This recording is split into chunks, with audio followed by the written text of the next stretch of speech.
जब मैंने पहली बार किसी बीस्ट को समन किया तो वो एक एब्सर्डली रेयर एपिक रैंक का होली एंजल निकला, पर मैंने समन सेरेमनी में ही उसे 10 मिलियन में बेचने का फैसला कर लिया। वहां खड़ी भीड़ को लगा कि मैं एक नंबर का बेवकूफ़ हूं, क्योंकि जैसे ही वो होली एंजल प्रकट हुआ वो सीधा एक अमीर बच्चे की तरफ बढ़ा, अपने घुटने पर बैठा और उसके प्रति अपनी वफादारी की कसम खा ली। इस धोखाधड़ी को देखकर मैंने तुरंत उस पर 10 मिलियन का प्राइस टैग लगा दिया और उस अमीर लड़के को उसे खरीदने दिया। साथ ही मैंने उनकी गिल्ड से कंपनसेशन के तौर पर एक बीस्ट चुनने का हक भी मांगा। आखिरकार एक बेवफा बीस्ट, चाहे वो कितना भी ताकतवर क्यों न हो, कभी न कभी अपने टेमर को मरवा ही देगा। इस थाली में सजे सजाए मौके को देखकर अपैक्स गिल्ड बिना किसी हिचकिचाहट के मान गई। अब अपैक्स गिल्ड के बीस्ट शॉप के अंदर एक स्टाफ मेंबर मुझे तीसरी फ्लोर पर ले जाती है, जहां बीस्ट्स को रखा गया है। दीवारों पर कंटेनमेंट यूनिट्स लगे हैं जिनमें हर तरह के क्रीचर्स मौजूद हैं। वो एक पॉलिश्ड स्माइल के साथ कहती है, मिस्टर लक्स, इस फ्लोर पर मौजूद हर बीस्ट में से आप कोई भी चुन सकते हैं। मैंने पूरे कमरे पर एक नज़र डाली। मेरी आंखें धीरे धीरे हॉल में घूमने लगीं।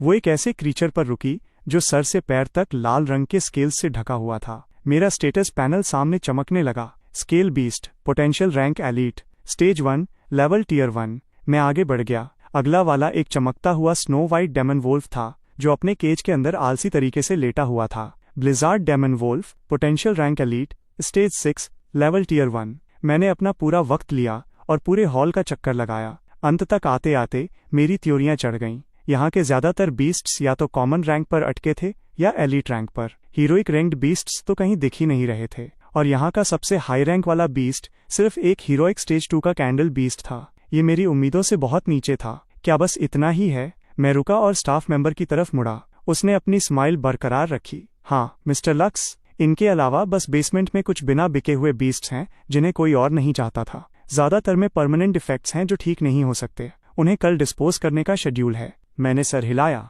जब मैं यहाँ आ ही गया हूँ तो मैं हर कोना चेक किए बिना नहीं जाऊंगा। मुझे वहाँ नीचे ले चलो। उसकी आंखों में हैरानी की एक झलक आई। बिल्कुल, प्लीज मेरे पीछे आइए। हम बेसमेंट की तरफ बढ़े। यहाँ के बीस्ट्स बिल्कुल वैसे ही थे जैसा बताया गया था। कुछ की आंखें बिल्कुल सुन्न और सुस्त थीं और कुछ साफ तौर पर डिसेबल्ड लग रहे थे। उनकी आंखों में सिर्फ खालीपन भरा था। मैंने उन सबको इग्नोर किया और शांत सब्र के साथ आगे बढ़ता रहा। फिर जैसे ही मैं बेसमेंट के आखिरी कोने के पास पहुंचा, मेरे कदम ठिठक गए। मेरी नज़र कोने में रखे एक साधारण से कंटेनमेंट यूनिट पर जम गई। अंदर एक बर्ड टाइप बीस्ट था, पंख मुरझाए हुए, हिम्मत टूटी हुई और कोने में दुबका हुआ। Solar blade eagle, potential rank heroic stage 7, level tier 1, negative status, कटा हुआ talon, banded krait venom poisoning, growth suggestion, storm tiger bone से कटा हुआ पंजा ठीक हो जाएगा, 7 पेटल फ्लावर से जहर निकल जाएगा। मेरी थ्योरियां थोड़ी ऊपर उठीं। इस सोलर ब्लेड ईगल का पोटेंशियल रैंक मेरी उम्मीद से बेहतर है। हाँ, इसका पंजा कटा हुआ है और इसमें जहर भी है, पर पैनल साफ साफ इलाज बता रहा है।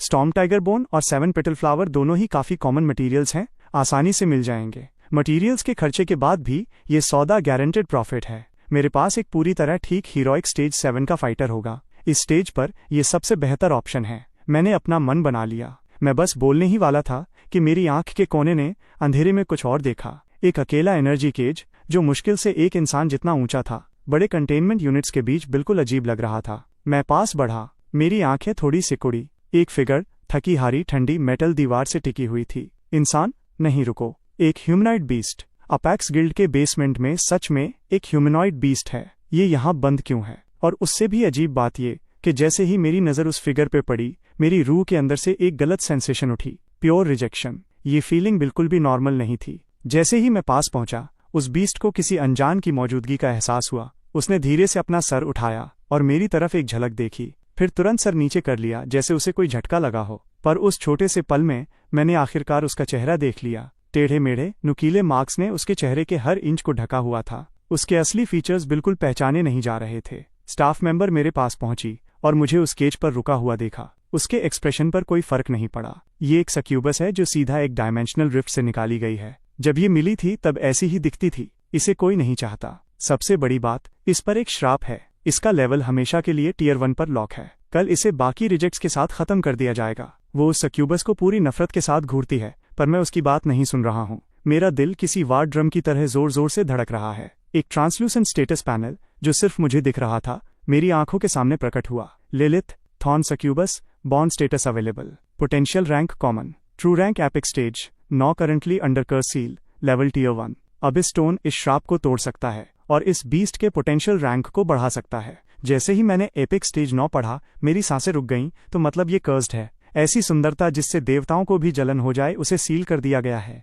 इस लिलिथ नाम के बीस्ट का असली पोटेंशियल रैंक स्टेज 19 तक जाता है, जो लीजेंडरी से बस एक कदम दूर है। ये आज तक का सबसे हाई पोटेंशियल रैंक है जो मैंने किसी बीस्ट में देखा है। वो एंजल जिसने मुझे धोखा दिया, वो तो लिलिथ के जूते उठाने के लायक भी नहीं है, और स्किल पैनल तो पूरी तरह भरा हुआ है। शुरुआत से ही 3 स्किल्स। सबसे जरूरी बात, बीस्ट पैनल साफ दिखा रहा है कि कर्स कैसे तोड़ना है और इसके पोटेंशियल रैंक को और ऊपर कैसे ले जाना है। इसका मतलब अगर मैं इस सक्यूबस को खरीदता हूं और वो मटेरियल्स जमा करता हूं, तो मेरे पास एक लीजेंडरी रैंक के बराबर की पावर हाउस होगी। सिर्फ ये सोचकर ही मेरी सांसें तेज हो गई हैं। ये वही है जिसे मैं ढूंढ रहा था, मेरी पार्टनर। मैं स्टाफ मेंबर की तरफ मुड़ा और कहा, मुझे ये सक्यूबस चाहिए, मैं इसे अभी ले जाऊंगा। केज के अंदर लिलिथ के कमजोर शरीर को एक झटका लगा। क्या ये मेरे बारे में बात कर रहा है? उसने तुरंत अपना सर उठाया और अपने सामने खड़े उस शांत और हैंडसम चेहरे को हैरानी से देखा। उसकी आंखें यकीन नहीं कर पा रही थी। जब से वो पैदा हुई थी, दुनिया उसे हर तरफ से सिर्फ नफरत ही देती आ रही थी। वो सुन्न हो चुकी थी। उसने उम्मीद करना छोड़ दिया था कि कोई उसे कभी अपनाएगा, पर अब ये अनजान शख्स, ये नौजवान लड़का सीधा उसकी तरफ इशारा कर रहा है। वो उसके साथ बीस्ट बॉन्ड बनाने के लिए तैयार है। स्टाफ मेंबर की पॉलिश्ड स्माइल अब टूटने लगी थी। उसे लगा शायद उसने गलत सुना है। मिस्टर लक्स, क्या आप श्योर हैं? मिस्टर लक्स, क्या आप सच में ये सक्यूबस चाहते हैं? मेरा जवाब बिना 1 सेकंड देरी के आता है। बिल्कुल, हमारे बॉन्ड बनाने के लिए एक प्राइवेट रूम का इंतजाम करो। अब उसकी आंखों में हैरानी और गहरी हो जाती है, पर उसकी प्रोफेशनलिज्म काम आती है। वो कोई और सवाल नहीं पूछती। इस तरफ आइए, कहकर वो मुड़ी और हमें आगे ले गई। लिलिथ उसके पीछे पीछे चली। उसका शरीर एकदम स्टिफ और मैकेनिकल लग रहा था। जैसे ही उसे केज से बाहर लाया गया, उसकी दुनिया जैसे कयोस में खो गई। जब तक वो एक शांत प्राइवेट रूम में नहीं पहुंचे और स्टाफ मेंबर ने उसके रेस्टोरेंट्स नहीं हटाए, तब तक वो होश में नहीं आई। वो अपने सामने खड़े नौजवान लड़के को खाली नजरों से घूरती रही। मुझ पर मेरे पैदा होने के दिन से ही एक श्राप है। मैं अपना लेवल तक नहीं बढ़ा सकती। लिलिथ ने खुद को बोलने पर मजबूर किया। उसकी आवाज डर और तकलीफ से भरी हुई थी। आपने मुझे चुना है, पर मैं आपके लिए लड़ नहीं सकती। मैं आपको कोई शोहरत नहीं दिला सकती। उसकी आवाज ने मुझे हैरान कर दिया। मैंने कभी नहीं सोचा था कि इतने खराब चेहरे वाले बीस्ट की आवाज ऐसी होगी, सॉफ्ट, हॉन्टिंग और ऐसी जिसे इग्नोर करना नामुमकिन हो। मुझे पता है तुम्हारा कर्ज कैसे तोड़ना है। क्या तुम मेरे साथ बॉन्ड बनाओगी? कर्ज तोड़ना? लिलिथ का दिल ऐसे भिंच गया जैसे किसी अनजान हाथ ने उसे पकड़ लिया हो। जिस पल आपने मुझे चुना, तभी से मेरी जिंदगी आपकी हो चुकी है। लिलिथ की आवाज मुश्किल से एक विस्पर थी, पर उसमें एक पक्का इरादा था। मैंने कुछ नहीं कहा। मेरी उंगली पर एक हल्की रोशनी जमा हुई। मैंने उसे धीरे से लिलिथ के माथे पर प्रेस किया। रोशनी चमकती है। एक पुराना बॉन्ड सर्कल उन दोनों के नीचे उभर कर आता है। इक्वल बॉन्ड बन गया। मैंने तुरंत बाहर खड़ी स्टाफ मेंबर को बुलाया। मुझे कुछ मटेरियल्स खरीदने हैं। एक feather of eternal night, 5 fangs of the inferno और 2 अबिस स्टोन्स। स्टाफ मेंबर का चेहरा लिलिथ को चुनने के वक्त से भी ज्यादा पीला पड़ गया। ये तीनों चीजें बेहिसाब रेयर और महंगी हैं, खासकर अबिस स्टोन्स।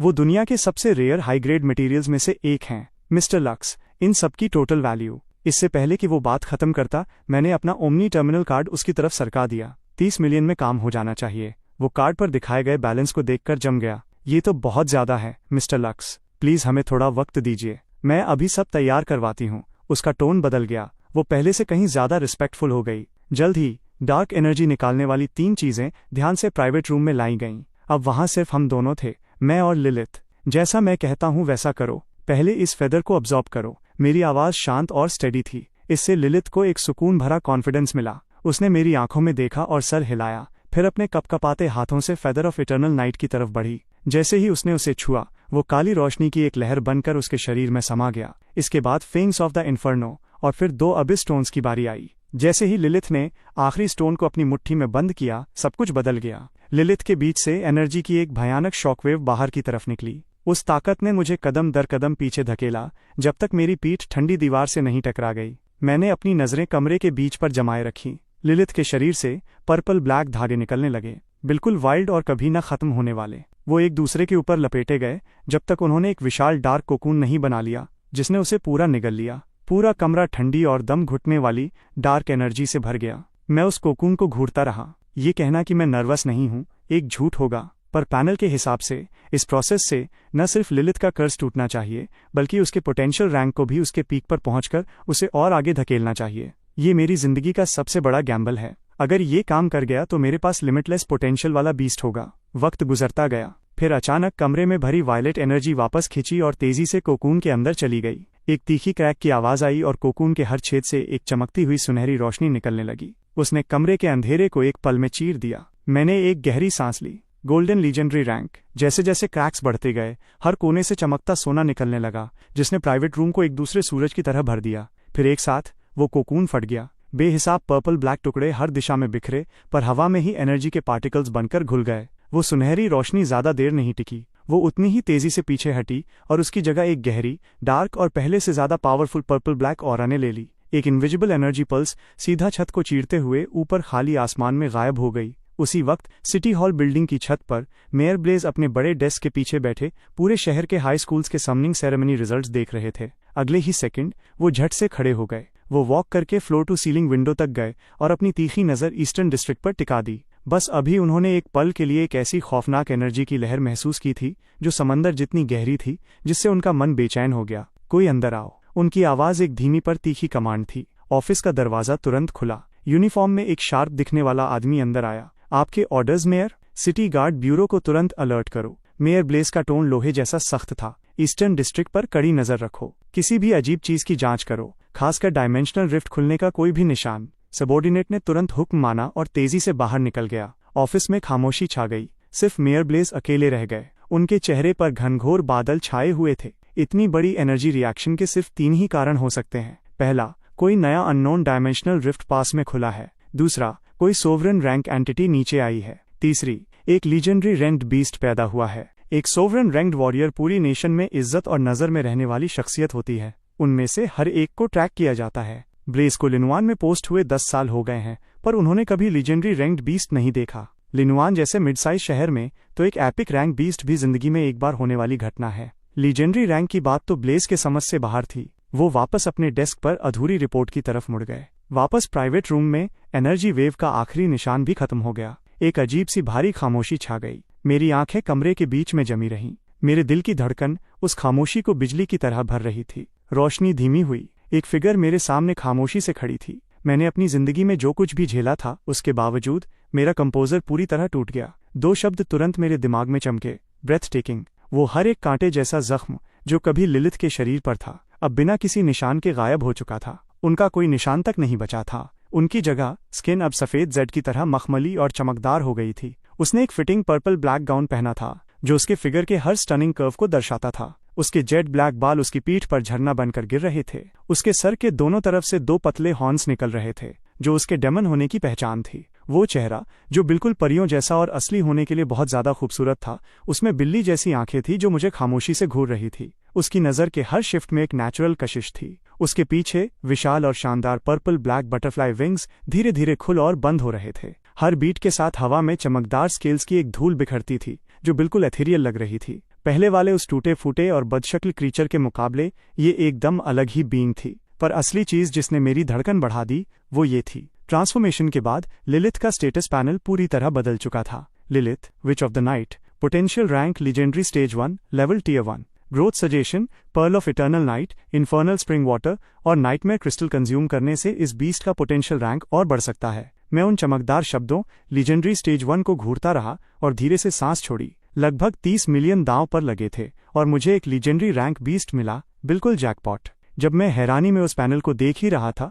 तभी लिलिथ हिली। वो खामोशी से तैरते हुए मेरे बिल्कुल सामने आ खड़ी हुई। एक हल्की घोंसली खुशबू मुझ तक पहुंची। उन होश उड़ा देने वाली आंखों ने मेरी नज़र को ऐसी शिद्दत से पकड़ा जैसे वो मेरी तस्वीर अपनी रूह की गहराइयों में उतार लेना चाहती हों। फिर उसने जेड जैसी सफ़ेद उंगली उठाई और उसे धीरे से अपने माथे पर प्रेस किया। उसके उंगलियों के बीच एक अजीब सी पर्पल रेड एनर्जी का धागा दिखा। इससे पहले कि मैं समझ पाता वो क्या कर रही है, लिलिथ ने उसे धीरे से मेरे माथे पर प्रेस कर दिया। एक पल में मुझे एक एहसास हुआ, वन साइडेड, जिसे नकारा नहीं जा सकता, एब्सोल्यूट और टोटल कंट्रोल। सिर्फ एक सोच से मैं लिलिथ की जिंदगी या मौत का फैसला कर सकता हूँ। मेरा दिल धक से रह गया। मैंने झट से पैनल देखा। स्टेटस बार में वो इक्वल बॉन्ड जो मैंने लिलिथ के साथ बनाया था, वो खामोशी से एक स्लेव बॉन्ड बन चुका था। शौक मुझे एक लहर की तरह लगा। मुझे कोई अंदाजा नहीं था कि उसने ऐसा क्यों किया। लिलिथ ने तुरंत कुछ एक्सप्लेन नहीं किया। वो आगे बढ़ी और खुद को मेरी बाहों में गिरा दिया। एक आवाज जो गर्मी से भरी, नर्म और हल्की सी कपकपाती हुई थी मेरे कान में फुसफुसाई,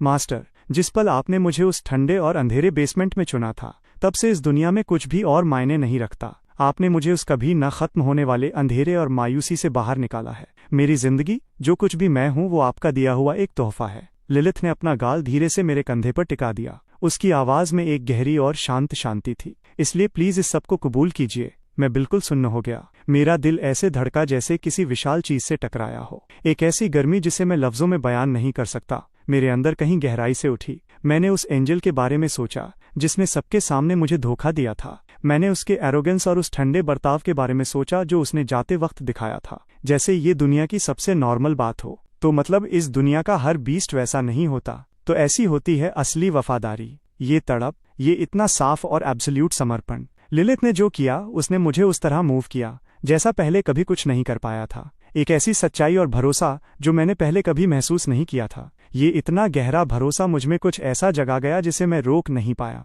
मैंने धीरे से अपना हाथ उठाया और लिलिथ की पीठ पर रखा। उसने इसे महसूस किया। उसने मुझे थोड़ा और कसके पकड़ लिया। मास्टर, आज के बाद से मैं आपके रास्ते के हर कांटे को काट फेंकूंगी। मैं आपके सामने से हर रुकावट को साफ कर दूंगी। मैंने अपनी बाहों में उस टनिंग चेहरे को नीचे देखा और मेरे चेहरे पर एक असली स्माइल आ गई। वेलकम लिलिथ, मेरी पहली पार्टनर। जब मैं लिलिथ के साथ अपर फ्लोर से बाहर निकला तो पूरे हॉल में सन्नाटा छा गया। हर एक नज़र, स्टाफ और कस्टमर्स, सब अपने आप लिलिथ की तरफ खिंच गए। उनके चेहरे हैरानी और शौक से भर गए। ओ भाई, ये कौन है? क्या ये इसका बीस्ट है? ये तो अनरियल है। वो स्टाफ मेंबर जिसने पहले मुझे अटेंड किया था वहां खड़ी पूरी तरह फ्रीज हो गई थी। वो मेरे पीछे चलती उस होश उड़ा देने वाली फिगर को देख रही थी। उसका दिमाग खाली हो गया था। वो तो बेसमेंट की वो घिनौनी और टूटी फूटी सक्यूबस थी। ये कैसे मुमकिन है? पर सच उसके बिल्कुल सामने था। उसके पास यकीन करने के अलावा कोई चारा नहीं था। इस वक्त वो बस एक ऐसी स्माइल दे पाई जो किसी फ्यूनरल मास्क से भी ज्यादा स्टिफ थी। वो फिर भी जल्दी से पास आई।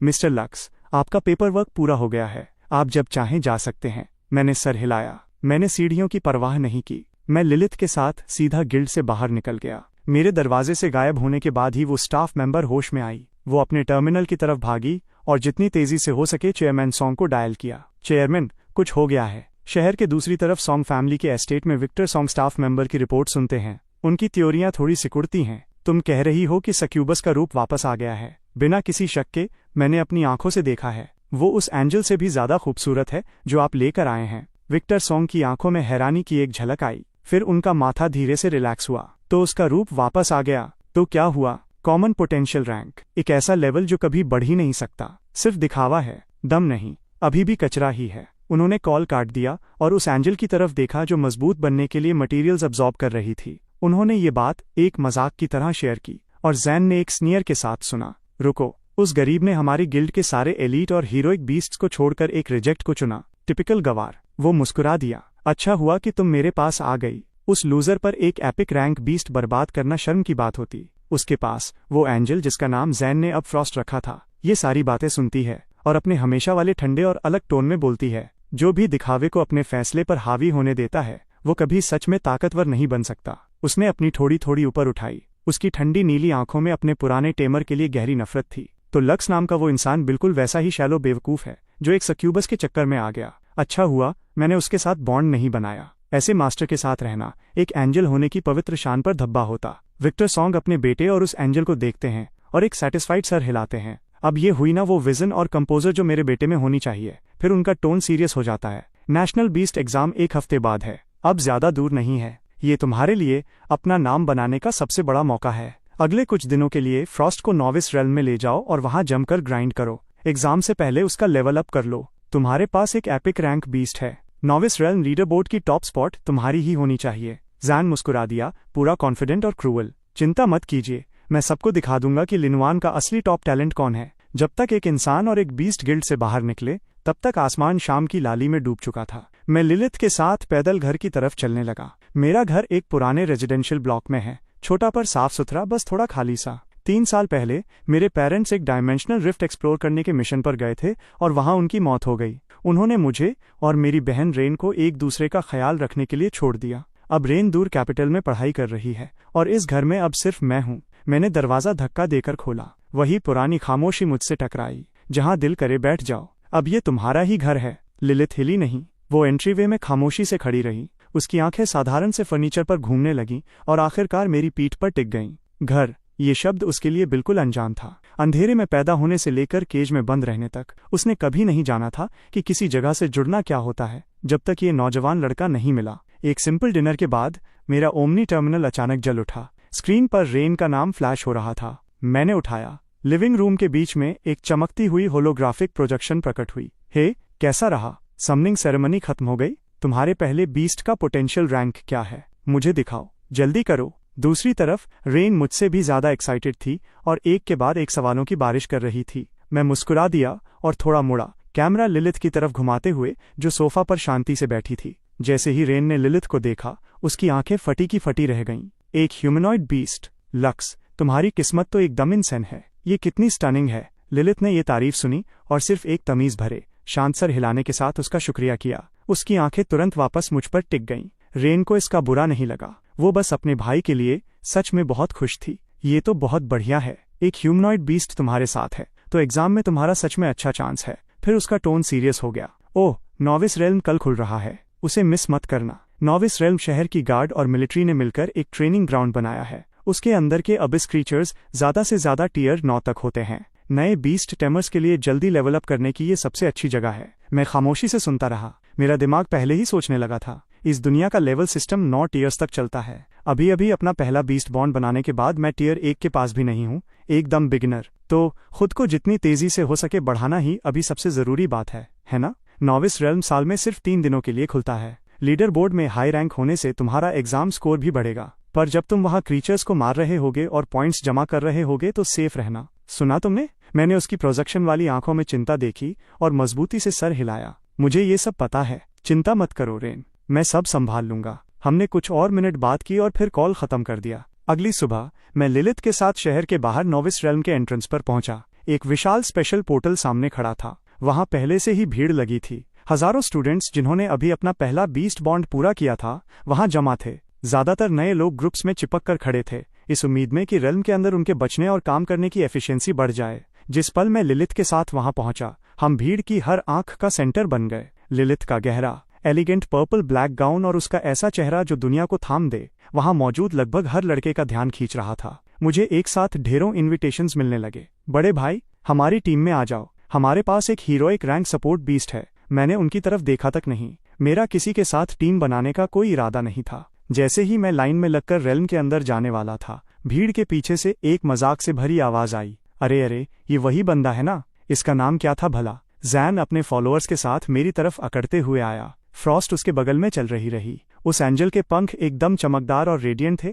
और उसके एक्सप्रेशन पूरे ठंडे एरोगेंस से भरे थे। उसने मेरी तरफ जो नजर डाली उसमें साफ नफरत थी। जैन की नजर एक पल के लिए लिलिथ पर ठिठकी। उसके चेहरे पर हैरानी और जलन की एक झलक आई जो तुरंत मजाक उड़ाती नफरत में बदल गई। इसके चक्कर में मत आओ लोगों। जैन ने अपनी आवाज ऊंची की और भीड़ की तरफ देखकर बड़े चढ़ा बढ़ाकर बोलने लगा, माना कि इसके साथ वाला बीस्ट देखने में सुंदर है, पर ये और कुछ नहीं, बस एक रिजेक्ट है जिसे हमारी अपैक्स गिल्ड खत्म करने वाली थी। कॉमन पोटेंशियल रैंक लेवल हमेशा के लिए लॉक्ड। सिर्फ दिखावा है, दम नहीं, बस एक डेकोरेशन पीस। ये शब्द किसी ग्रेनेड की तरह गिरे। भीड़ में शोर मच गया। वही लोग जो अभी कुछ देर पहले मुझे अपनी टीम्स में इनवाइट कर रहे थे, अब मुझे बिल्कुल अलग नजरों से देखने लगे। बाहर से चमकीला, अंदर से खोखला। लोग तुरंत मुझसे दूरी बनाने लगे। भीड़ का रिएक्शन देखकर जैन की स्माइल हर सेकंड के साथ और सैटिस्फाइड होती गई। वो बिल्कुल मेरे पास आया और फ्रॉस्ट के पंख को दिखावे के लिए थपथपाया। ये देखा, ऐसा बीस्ट एक असली टैलेंट डिजर्व करता है। और सच कहूं तो क्या मुझे तुम्हारा शुक्रिया नहीं अदा करना चाहिए?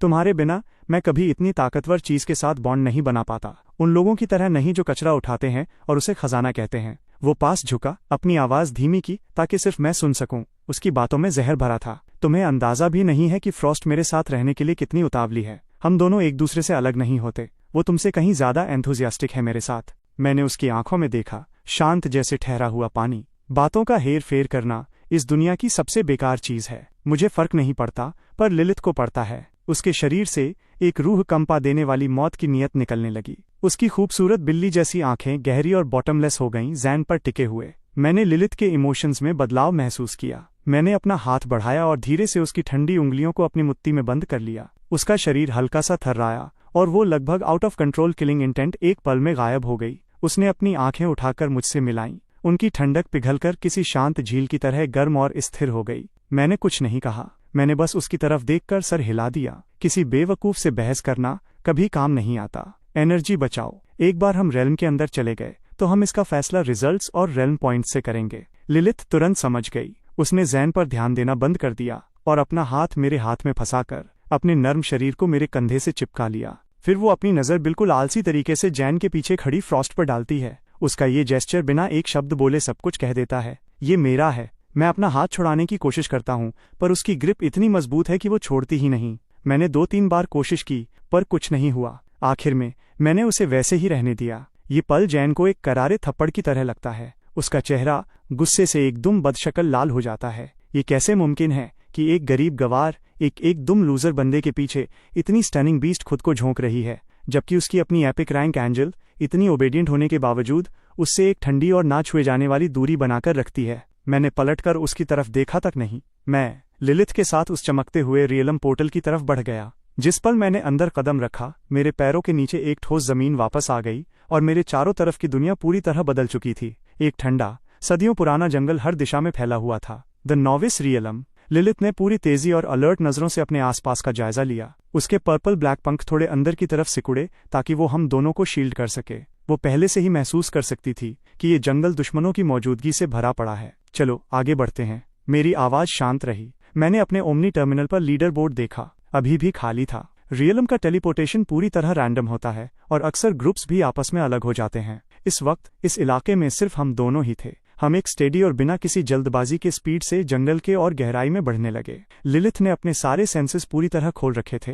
वो हमारे आसपास की हर एक सरसराहट और बदलाव को पकड़ रही थी। फिर लगभग 10 मिनट बाद मैं बिखरे हुए पत्थरों के एक आम से ढेर के पास रुका। लिलिथ ने मुझे बड़े हैरान होकर देखा। यहाँ आसपास किसी क्रिएचर की मौजूदगी बिल्कुल नहीं थी। एक दुम फैंटेसी एनर्जी सिग्नेचर भी नहीं थी। मैंने कुछ एक्सप्लेन नहीं किया। मैंने बस अपना हाथ उठाया और उस ढेर के बीच एक पत्थर की तरफ इशारा किया जो बाकी सबसे थोड़ा ज्यादा डार्क था। मेरी नज़र में एक स्टेटस पैनल जो सिर्फ मुझे दिख रहा था साफ साफ चमक उठा। Stone lurker, potential rank common, level tier 2, इस पर अटैक करो। बस 3 शब्द। लिलिथ के दिमाग में बेहिसाब सवाल थे पर उसने एक पल के लिए भी हिचकिचाहट नहीं दिखाई। हवा में एक हल्की सी गूंज उठी। क्रिम्सन लाइट में लिपटी हुई एक विशाल काली तलवार जैसी साइथ उसके हाथ में प्रकट हो गई। स्किल, साइथ ऑफ एब्सोल्यूशन। नरक की गहराइयों में बनी एक साइथ। उसका ब्लेड शैतानी क्रिम्सन रोशनी में लिपटा हुआ। ये जिस भी जख्म पर वार करेगी वो एक फिक्स्ड वक्त तक ना तो ठीक हो पाएगा और ना ही रिकवर हो पाएगा। लिलिथ ने हैंडल पर अपनी पकड़ मजबूत की और एक साई की तरह आगे बढ़ी।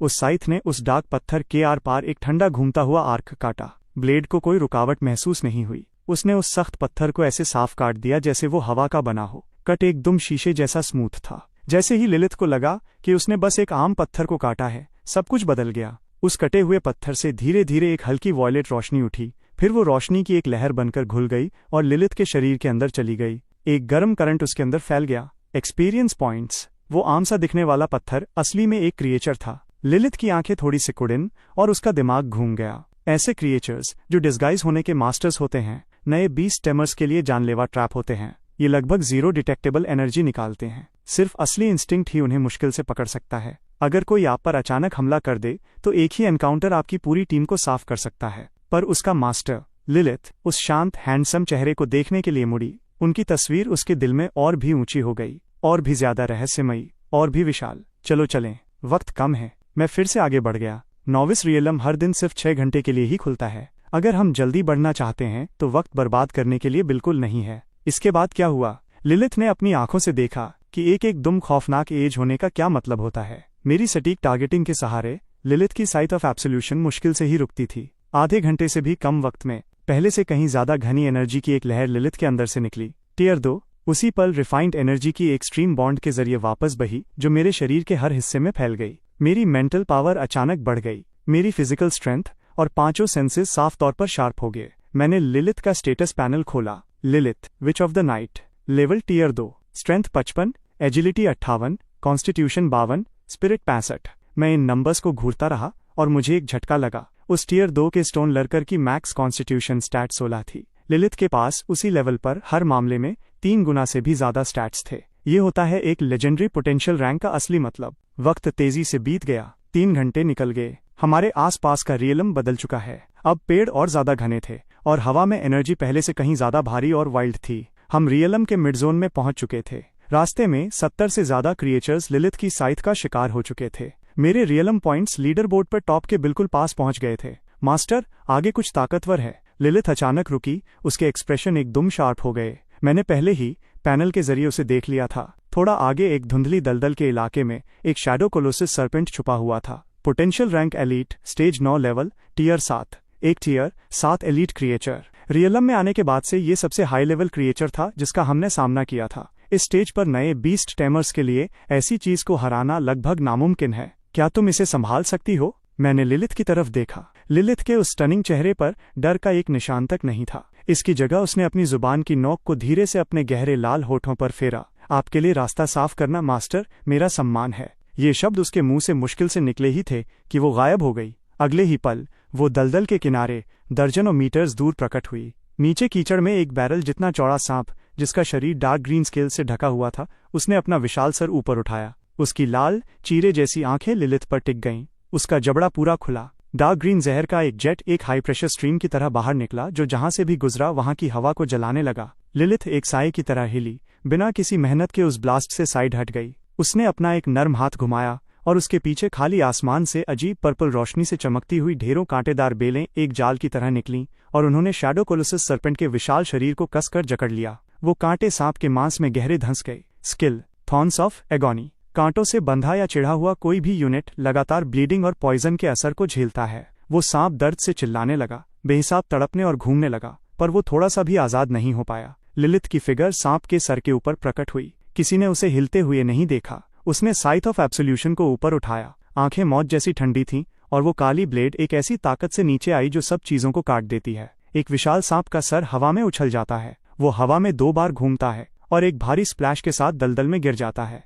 वो विशाल बिना सर का शरीर एक पल के लिए तड़पता है और फिर पूरी तरह शांत हो जाता है। उस सांप की लाश से एनर्जी का एक घना गोला निकलता है और पूरा का पूरा लिलिथ के अंदर समा जाता है। लिलिथ से निकलने वाला ऑरा तेजी से ऊपर बढ़ता है और ताकतवर एनर्जी की लहरें हर दिशा में बाहर निकलने लगती हैं। टियर 6। उसी पल फीडबैक एनर्जी की एक और भी ज्यादा शुद्ध स्ट्रीम बॉन्ड के जरिए मेरे शरीर में बहती है। मैं इसे साफ महसूस कर सकता हूँ। मेरी मेंटल पावर और शारीरिक ताकत एक और लेवल ऊपर बढ़ रही थी। मैंने अपने टर्मिनल पर रियलम पॉइंट्स चेक किए। 25,000 पॉइंटों लीडर बोर्ड पर फर्स्ट प्लेस, पर यह बिल्कुल भी काफी नहीं है। पॉइंट्स मेरे लिए बस एक बोनस है। ग्राइंड करना और लेवल अप करना असली मायने में वही जरूरी है। और गहरे चलो, मैं 1 सेकंड के लिए भी नहीं रुका और लिलिथ के साथ रियलम में और आगे बढ़ गया। कहीं और रियलम के एक विशाल खुले मैदान के बीच जैन नुकीले पत्थरों के एक ढेर के पीछे बैठा था। उसकी आंखें चमक रही थीं जब वो पास ही की एक बड़ी गुफा को घूर रहा बैठा था। अंदर एक छोटी पहाड़ी के साइज का क्रिएचर जो डार्क रेड बालों से ढका हुआ था,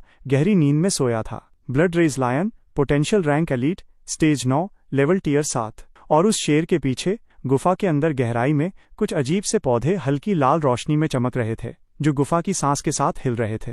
ब्लड ब्लूम्स 3 थे वो। जैन की सांस तेजी से चलने लगी। उसकी आंखों में लालच भर गया। ब्लड ब्लूम्स एक ऐसा रेयर मटेरियल जो टियर 9 से नीचे के किसी भी बीस्ट की स्ट्रेंथ स्टैट को बहुत ज्यादा बढ़ा देता है। किसी भी मार्केट में अनमोल। फ्रॉस्ट, अंदर जाओ और उन फूलों को उठा लाओ, जैन ने गुर्राते हुए ऑर्डर दिया। उस एंजल की बर्फ जैसी नीली आंखों में हिचकिचाहट झलकी। वो उस शेर के अंदर की खूंखार ताकत को महसूस कर सकती थी। अगर वो जाग गया तो अंजाम बहुत बुरा होगा। अभी जाओ, किस बात का डर है? उसे हिचकिचाते देख जैन का चेहरा जल्लादपन और बेसब्री से बिगड़ गया। तुम एक एपिक रैंक एंजल हो, एक एलीट रैंक के जानवर से डर रही हो। मत भूलो कि किसने तुम्हें उस लूजर से बचाया और एक असली मौका दिया। तुम्हारी हिम्मत हुई मेरा ऑर्डर टालने की। फ्रॉस्ट के पंख हल्के से कांपे। आखिरकार वो झुक गई। उसने अपनी सारी पवित्र रोशनी अंदर समेटी और एक सफेद साए की तरह गुफा के अंदर चली गई, एकदम खामोश। जैन बाहर इंतजार कर रहा था, दिल धक धक कर रहा था। कुछ सेकंड्स बाद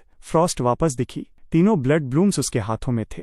जैन के चेहरे पर एक जंगली खुशी छा गई, पर जैसे ही वो खामोशी से निकलने के लिए मुड़ा, सब कुछ एकदम तबाह हो गया। एक बहरा कर देने वाली दहाड़ पूरे मैदान में गूंज उठी। ब्लड रेज लायन जाग चुका था। उसकी जानवर जैसी आंखें जैन और फ्रॉस्ट पर टिक गईं। एक खूनी गुस्सा उसके अंदर से एक ठोस लहर की तरह निकल रहा था। उसका खजाना चोरी हो गया था और वो आग बबूला था। मुझे यहाँ से बाहर निकालो, भागो। जैन डर के मारे अपना दिमाग खो बैठा था। वो फ्रॉस्ट पर बार बार चिल्ला रहा था। उसने तुरंत उसे कंधों से पकड़ा, अपने पंखों को पूरी ताकत से चलाया और वो दोनों एक सफेद रोशनी की लकीर की तरह वहां से भाग निकले। ब्लड रेज लायन दहाड़ा, धूल का गुबार उड़ाता हुआ और बिना रुके उनके पीछे भागने लगा। और तेज, वो पास आ रहा है। जैन ने अपने पीछे आने वाली गर्म खूनी हवा को महसूस किया। उसके चेहरे से रंग उड़ गया। वो पागलों की तरह चिल्लाया। फ्रॉस्ट पहले ही अपनी एब्सोल्यूट लिमिट पर थी, पर वो एक फालतू वजन उठाए हुए थी और उसकी स्पीड पर इसका बुरा असर पड़ना ही था। जैसे जैसे शेर ने उनके पीछे का गैप कम किया, जैन की आंखों में एक घिनौनी और पागल सी चमक आई। बिल्कुल इस जिंदगी और मौत के पल में फ्रॉस्ट की ठंडी आवाज उसके कान तक पहुंची। आगे लगभग 1 किलोमीटर पर इंसानों की एक स्क्वाड है। जैन ने आंखें झपकाईं, फिर उसकी आंखों के पीछे एक शैतानी दिमाग चल गया। परफेक्ट फ्रॉस्ट, उस चीज को वहीं ले चलो, उन्हें इससे निपटने दो हमारे लिए। पूरी ताकत लगाओ, इस पैंगोलिन को खत्म करो और हम टॉप 100 में घुस सकते हैं। उस स्क्वाड में ऊंची पोनीटेल और शार्प, साफ चेहरे वाली एक लड़की शांत अथॉरिटी के साथ लड़ाई को डायरेक्ट कर रही थी। वो रेन थी, मेरी क्लास प्रेसिडेंट। उसकी टीम बढ़िया कोऑर्डिनेशन के साथ चल रही थी, एक टियर 5 क्रिएचर को घेरते हुए। जीत बिल्कुल पास थी। फिर बिना किसी वार्निंग के हवा में खून की एक भारी बदबू फैल गई। उसके तुरंत बाद जमीन तेजी से हिलने लगी। ये क्या हो रहा है? क्या ये अर्थक्वेक है? स्क्वाड के लोगों के चेहरे पीले पड़ गए। उन सबने अटैक करना रोक दिया। रेन के अंदर एक भयानक बेचैनी उठी। उसने झट से उस झटके की तरफ अपना सर घुमाया और देखा कि एक सफेद रोशनी की लकीर खौफनाक स्पीड से उनकी तरफ बढ़ रही है। उसके पीछे एक विशाल डार्क रेड शेर पूरी बेरहमी और ताकत से आगे बढ़ रहा था। भागो! रेन की आंखें डर से सिकुड़ गईं। वो चिल्लाई, पर अब बहुत देर हो चुकी थी। वो सफेद लकीर उनके सरों के ऊपर से गुजरी और तुरंत और तेज भाग गई। ब्लड रेज लायन ने अपने गुस्से का हर एक कतरा उस स्क्वाड पर निकाल दिया जो उसके रास्ते में खड़ी थी। अभी डिफेंड करो, रेन बेबसी से चिल्लाई। उसका बीस्ट, जो एक ice type tier 3 black armour tortoise था, खुद को सामने ले आया और उसने एक विशाल आइस शील्ड खड़ी कर दी। पर एक टियर 7 एलीट क्रिएचर के सामने इसका कोई मायने नहीं था। ब्लड रेज लायन ने अपना एक आलसी पंजा घुमाया। वो ठोस आइस शील्ड कांच की तरह चूर चूर हो गई। उस टॉर्टोइस ने दर्द से एक चीख मारी और उसका बड़ा शरीर दूर जा गिरा। उसके शेल पर गहरे क्रैक्स पड़ गए थे। रेन दर्द से चिल्ला उठी। स्क्वाड के बाकी मेंबर्स ने अपने बीस्ट को बाहर निकाला। हर रंग में स्किल्स चमकने लगीं, पर उस ब्लड रेज लायन पर उन सबका लगना एक खुजली जितना भी असर नहीं कर पाया। स्क्वाड का एक मेंबर वक्त पर डॉज नहीं कर पाया और उसकी चपेट में आ गया। वो एक टूटी हुई पतंग की तरह उड़ता हुआ दूर गिरा और तुरंत बेहोश हो गया। मायूसी ने पूरे स्क्वाड को निगल लिया। रेन उस शेर को पास आते घूर रही थी। उसका पूरा शरीर ठंडा पड़ चुका था। उसके पैर मुश्किल से उसे संभाल पा रहे थे। तो क्या ये खत्म हो गया? जैसे ही उसने अपनी आंखें बंद की और आखिर के लिए खुद को तैयार किया, एक शांत जानी पहचानी आवाज उसके कान तक पहुंची। लिलिथ, अटैक करो। ये शब्द मुश्किल से निकले ही थे कि अचानक हवा से पर्पल कांटेदार बेलें प्रकट हुईं और उन्होंने एक पल में ब्लड रेज लायन के चारों पैरों को कसकर जकड़ लिया। वो शेर गुस्से में दुख भरी दहाड़ मारने लगा, पागलों की तरह तड़पने लगा, पर उसने पाया कि वो कांटे नामुमकिन ताकत से रुके हुए हैं। वो जितना लड़ता, वो नुकीले कांटे उसके मांस में उतने ही गहरे धंसते जाते। रेन की आंखें झट से खुल गईं। किसी तरह उसके बिल्कुल बगल में एक लंबा, शांत इंसान खड़ा था और उस इंसान के पास एक फिटिंग पर्पल ब्लैक गाउन पहने एक औरत, जिसके पीछे शानदार बटरफ्लाई विंग्स पूरे फैले हुए थे, एक विशाल काली साइट हाथ में लिए उस फंसे हुए शेर की तरफ शांति से बढ़ रही थी। ये तुम हो? रेन ने उस शख्स को पहचान लिया, पर उसका दिमाग पूरी तरह ब्लैंक हो चुका था। वो मुश्किल से कुछ सोच पा रही थी। वो लड़का जो क्लास में मुश्किल से दिखता था, हमेशा शांत, हमेशा इनविजिबल रहता था, वो इस वक्त एक विशाल कोलोसिस की तरह खड़ा था और उसका बीस्ट। रेन के हैरान नजरों के सामने लिलिथ ने उस साइट को उठाया और वो ठंडा ब्लेड मौत का एक आर्क काटता है, क्लीन, बिल्कुल अनस्टॉपेबल। एक ही बेरहम वार में उस विशाल शेर का सर उसके आधे शरीर के साथ बीच से फट जाता है। वो मौके पर ही ढेर हो जाता है। वहीं Linwan city novice realm monitoring centre के अंदर एक बड़े गोल कमरे में दर्जनों स्क्रीन्स पर रियलम के हर कोने से लाइव फीड्स और डेटा स्ट्रीम्स चल रही थीं। वहां का माहौल दम घोटने वाला, लगभग ठंडा पड़ चुका था। कमरे में मौजूद सिटी गार्ड का हर एक स्टाफ मेंबर अपनी जगह पर जम गया था। सबकी आंखें सेंट्रल स्क्रीन और उस पर चमक रहे डेटा पर टिकी थीं। Leader board first place lux, realm points 41,350, potential rating S rank. S rank का स्टैंडर्ड थ्रेशोल्ड 10,000 पॉइंट्स होता है। लक्स नाम के स्टूडेंट के पास उससे 4 गुना से भी ज्यादा पॉइंट्स थे। पूरा 10 सेकंड्स तक एक अजीब सा सन्नाटा छाया रहा। क्या मैं सपना देख रहा हूं? एक नए ऑफिसर ने असली इंस्टिंक्ट पर अपनी आंखें मलते हुए दबी आवाज में पूछा। लिनवान ने आखिरी बार कब एक एस रैंक पोटेंशियल वाला न्यूकमर पैदा किया था? अगले ही सेकंड कमरे में जमा टेंशन एक दुम धमाके की तरह फट गई। ये सच में एस रैंक है। इसका फाइल बाहर निकालो। कौन है ये बंदा? इसका बीस्ट क्या है? मिल गया। रिकॉर्ड्स के मुताबिक इसका इनिशियल बीस्ट एक होली एंजल था, पर बॉन्ड फेल हो गया। क्या? एक फेल्ड बॉन्ड? फेल्ड बॉन्ड वाला कोई बंदा रियलम के अंदर घुसा कैसे? और फर्स्ट प्लेस पाना तो दूर की बात है। रुको, एक सप्लीमेंटल रिकॉर्ड भी है। उसने एपेक्स गिल्ड से एक रिजेक्ट सक्यूबस खरीदी थी। मॉनिटरिंग रूम में हल्ला मच गया। सबका दिमाग एकदम क्रैश हो गया। एक बच्चा जिसका बॉन्ड फेल हो गया था, जो सिर्फ एक रिजेक्ट बीस्ट ही अफोर्ड कर सकता था, वो किसी तरह नॉविस रियलम के अंदर मौत का नंगा नाच कर रहा है। Director Ming main control station पर बैठे थे। उनका चेहरा जो हमेशा शांत और जिसे पढ़ा न जा सके वैसा रहता था, वो पूरी तरह शॉक में डूब चुका था। उनकी नज़र उस स्क्रीन से नहीं हट रही थी जहां लक्स और लिलिथ का शैडो कोलोसिस सर्पेंट और ब्लड रेज लायन को काटने का फुटेज रिपीट पर चल रहा था।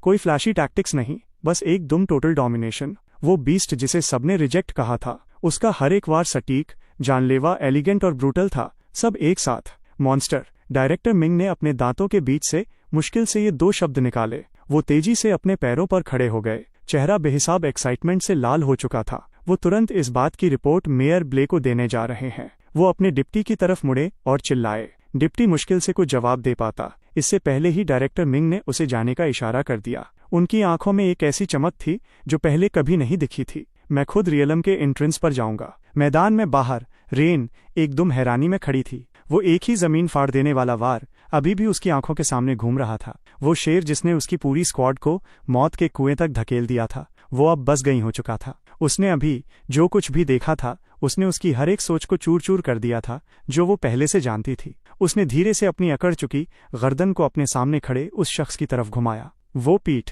ये सब असली कैसे हो सकता है? ह्यूमनाइड बीस्ट्स जिनके बारे में आप सिर्फ कहानियों में सुनते हैं, वो मिलना इतना आसान और इतना ज्यादा ताकतवर कब से हो गए? उसके आसपास के स्क्वाड मेंबर्स ऐसे लग रहे थे जैसे पत्थर के बन गए हों। हर एक चेहरे पर यकीन न करने के एक्सप्रेशन थे। उस पूरे सीन में सिर्फ हवा की आवाज गूंज रही थी। तुम लोग ऐसे ब्लैंक क्यों हो रहे हो? मेरी आवाज में थोड़े मजाक का लहजा था जिसने उस खामोशी को तोड़ा। रेन होश में आई। आखिरकार वो उस शौक से बाहर निकली और उसके गाल तुरंत लाल हो गए। घबराहट में वो मुश्किल से बोली, थैंक यू, तुमने हमें बचा लिया। उसकी आवाज सच में शुक्रगुजार थी। थैंक यू लक्स, तुमने सच में हमारी जान बचाई है। तुम तो लेजेंड हो। स्क्वाड के बाकी लोग भी एक साथ होश में आ गए। हर कोई एक दूसरे के ऊपर चिल्लाकर अपना शुक्रिया अदा करने लगा। मैंने हाथ हिलाकर उसे मना कर दिया। मेरे लिए इसमें से कुछ मायने नहीं रखता। मेरी आंखें रेन पर टिक गईं। तुमने इतनी बड़ी चीज को अपने पीछे कैसे लगा लिया? इस सवाल पर रेन के एक्सप्रेशन गुस्से से भड़क उठे। हमें कोई अंदाजा नहीं है, उसने कहा। गुस्से में उसकी आवाज दबी हुई थी। हम एक पैंगोलिन को खत्म करने के बीच में थे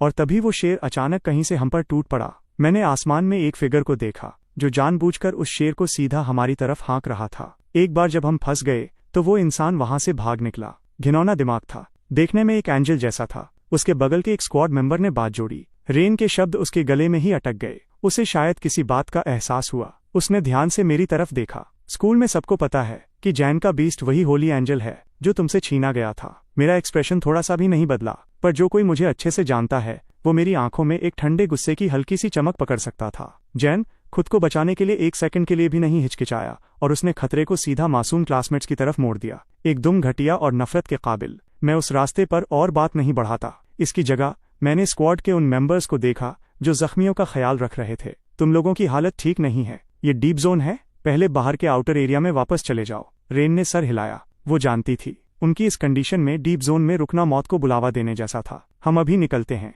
उसने मुझे देखा। तुम दोनों का क्या? मैं मुस्कुरा दिया। मैंने अपने टर्मिनल पर काउंटडाउन देखा। अभी भी बहुत वक्त बचा था। हम थोड़ा और अंदर तक पुश करने वाले हैं। रेन का मुंह हल्का सा खुल गया। वो शायद कुछ कहना चाहती थी। तो फिर अपना ख्याल रखना। मैंने सर हिलाया। और इसी के साथ बाय। बिना किसी और ब्रेक के मैं लिलिथ के साथ रियलम के सबसे गहरे हिस्सों की तरफ बढ़ गया। आज का रियलम बंद होने में 2 घंटे के कम का वक्त बचा है। हम धीरे होने का रिस्क नहीं ले सकते। रेन तब तक देखती रही जब तक उस फिगर का आखिरी निशान भी आंखों से गायब नहीं हो गया। सिर्फ उसके बाद ही उसने अपनी नजर हटाई। उसके सीने में एक अजीब और बिना नाम का एहसास उठा। वो लड़का जो कभी इनविजिबल था, किसी के रडार पर नहीं आता था और जिसे कभी किसी ने नोटिस नहीं किया, वो एक ऐसे इंसान में कब बदल गया जिसे अब उसे ऊंचा उठकर देखना पड़ रहा है। लिनवान सिटी हॉल के सबसे ऊपर मेयर के ऑफिस में माहौल भारी था। मेयर ब्ले खिड़की पर खड़े थे, हाथ पीछे बंधे हुए ईस्टर्न डिस्ट्रिक्ट की तरफ घूर रहे थे। अभी भी कुछ नहीं मिला? उनकी आवाज धीमी थी जिसमें एक शांत थकावट थी। उनके पीछे सिटी गार्ड कमिश्नर थॉर्न ने गंभीरता से अपना सर हिलाया।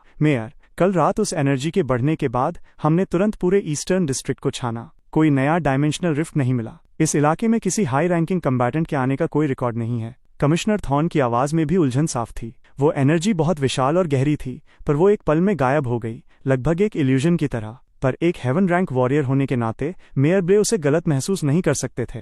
उन्होंने कुछ नहीं कहा। उनकी तेज आंखों में एक शांत सोच चल रही थी। अनजान चीज हमेशा सबसे ज्यादा परेशान करती है। वो वापस मुड़े और अपनी चेयर पर बैठ गए। इसे अभी के लिए छोड़ दो। अलर्ट को एक्टिव रखो। रियलम कैसा चल रखा है? इस साल कोई प्रॉमिसिंग टैलेंट सामने आया? इस बात का जिक्र आते ही कमिश्नर थॉर्न रिलैक्स हो गए, हल्के से, पर उनके माथे पर मायूसी की एक झलक थी। अभी तक टॉप परफॉर्मर उस सॉन्ग फैमिली का किड जैन सॉन्ग है, बस 6000 पॉइंट से थोड़ा ज्यादा। बीस्ट एक एपिक रैंक होली एंजल है। पोटेंशियल रेटिंग ए रैंक तक पहुंच गई है, एक ऐसी रैंक जिसे किसी और साल में एब्सोल्यूट बेस्ट माना जाता। पर मेयर ब्ले बस एक बहुत धीमी सांस छोड़ते हैं। लिनुआन बिना किसी असली जीनियस के बहुत लंबा वक्त गुजार चुका है। 3 साल पहले हमने आखिरकार एक एस रैंक पोटेंशियल वाला स्टूडेंट पैदा किया था और कैपिटल यूनिवर्सिटी ने उसे एक प्राइज की तरह झटपट छीन लिया। वो यहाँ उनके वक्त की कुछ असली चमकती हुई अचीवमेंट्स में से एक थी, और उसके बाद कुछ नहीं। एक शहर का फ्यूचर उसके यूथ पर डिपेंड करता है। बिना टॉप टियर नए टैलेंट के अंदर आए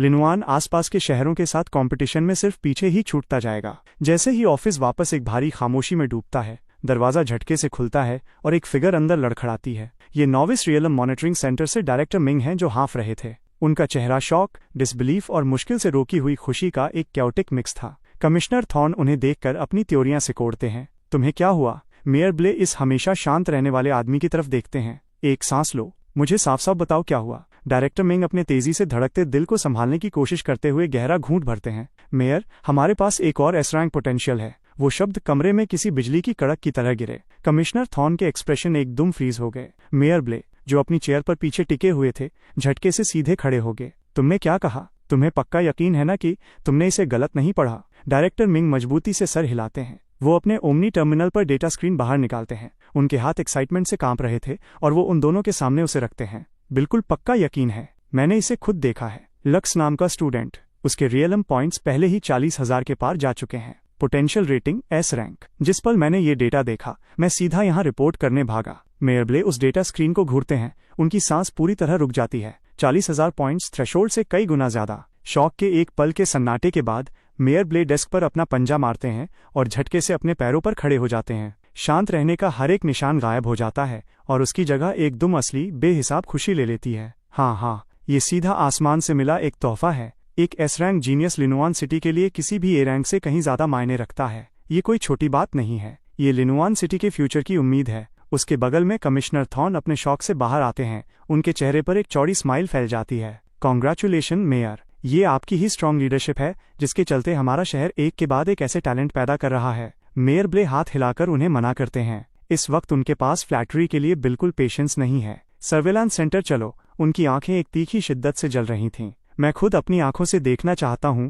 कि ये लक्स असली में कैसा जीनियस है। बिल्कुल उसी पल लिलिथ और मैं एक अंधेरी घाटी के काफी अंदर हैं। मेरे आगे उस धुंधली घाटी में 20 से ज्यादा पेल ग्रीन आंखों के जोड़े चमक उठते हैं। स्पाइन बैक वोल्व्स का एक पैक, हर एक का साइज पूरे बढ़े हुए सांड जितना था, जिनकी पीठ पर तलवार जैसे नुकीले हड्डी के स्पाइक्स थे। सैवेज और खौफनाक, उनकी ताकत टियर 3 से 5 तक की थी। और उस पैक के बिल्कुल सामने उन सबसे बड़ा खड़ा था जो बाकियों से लगभग दुगने साइज का था। Spine back wolf king. उसकी ठंडी बेरहम आंखें मुझ पर और लिलिथ पर टिक जाती हैं। टियर 7। ये एक बहुत ध्यान से प्लान किया हुआ एम्बुश है। लिलिथ की सांस अब पहले जितनी स्टेडी नहीं रही थी। उसके सफेद माथे पर पसीने की हल्की बूंदें जमा हो गई थीं।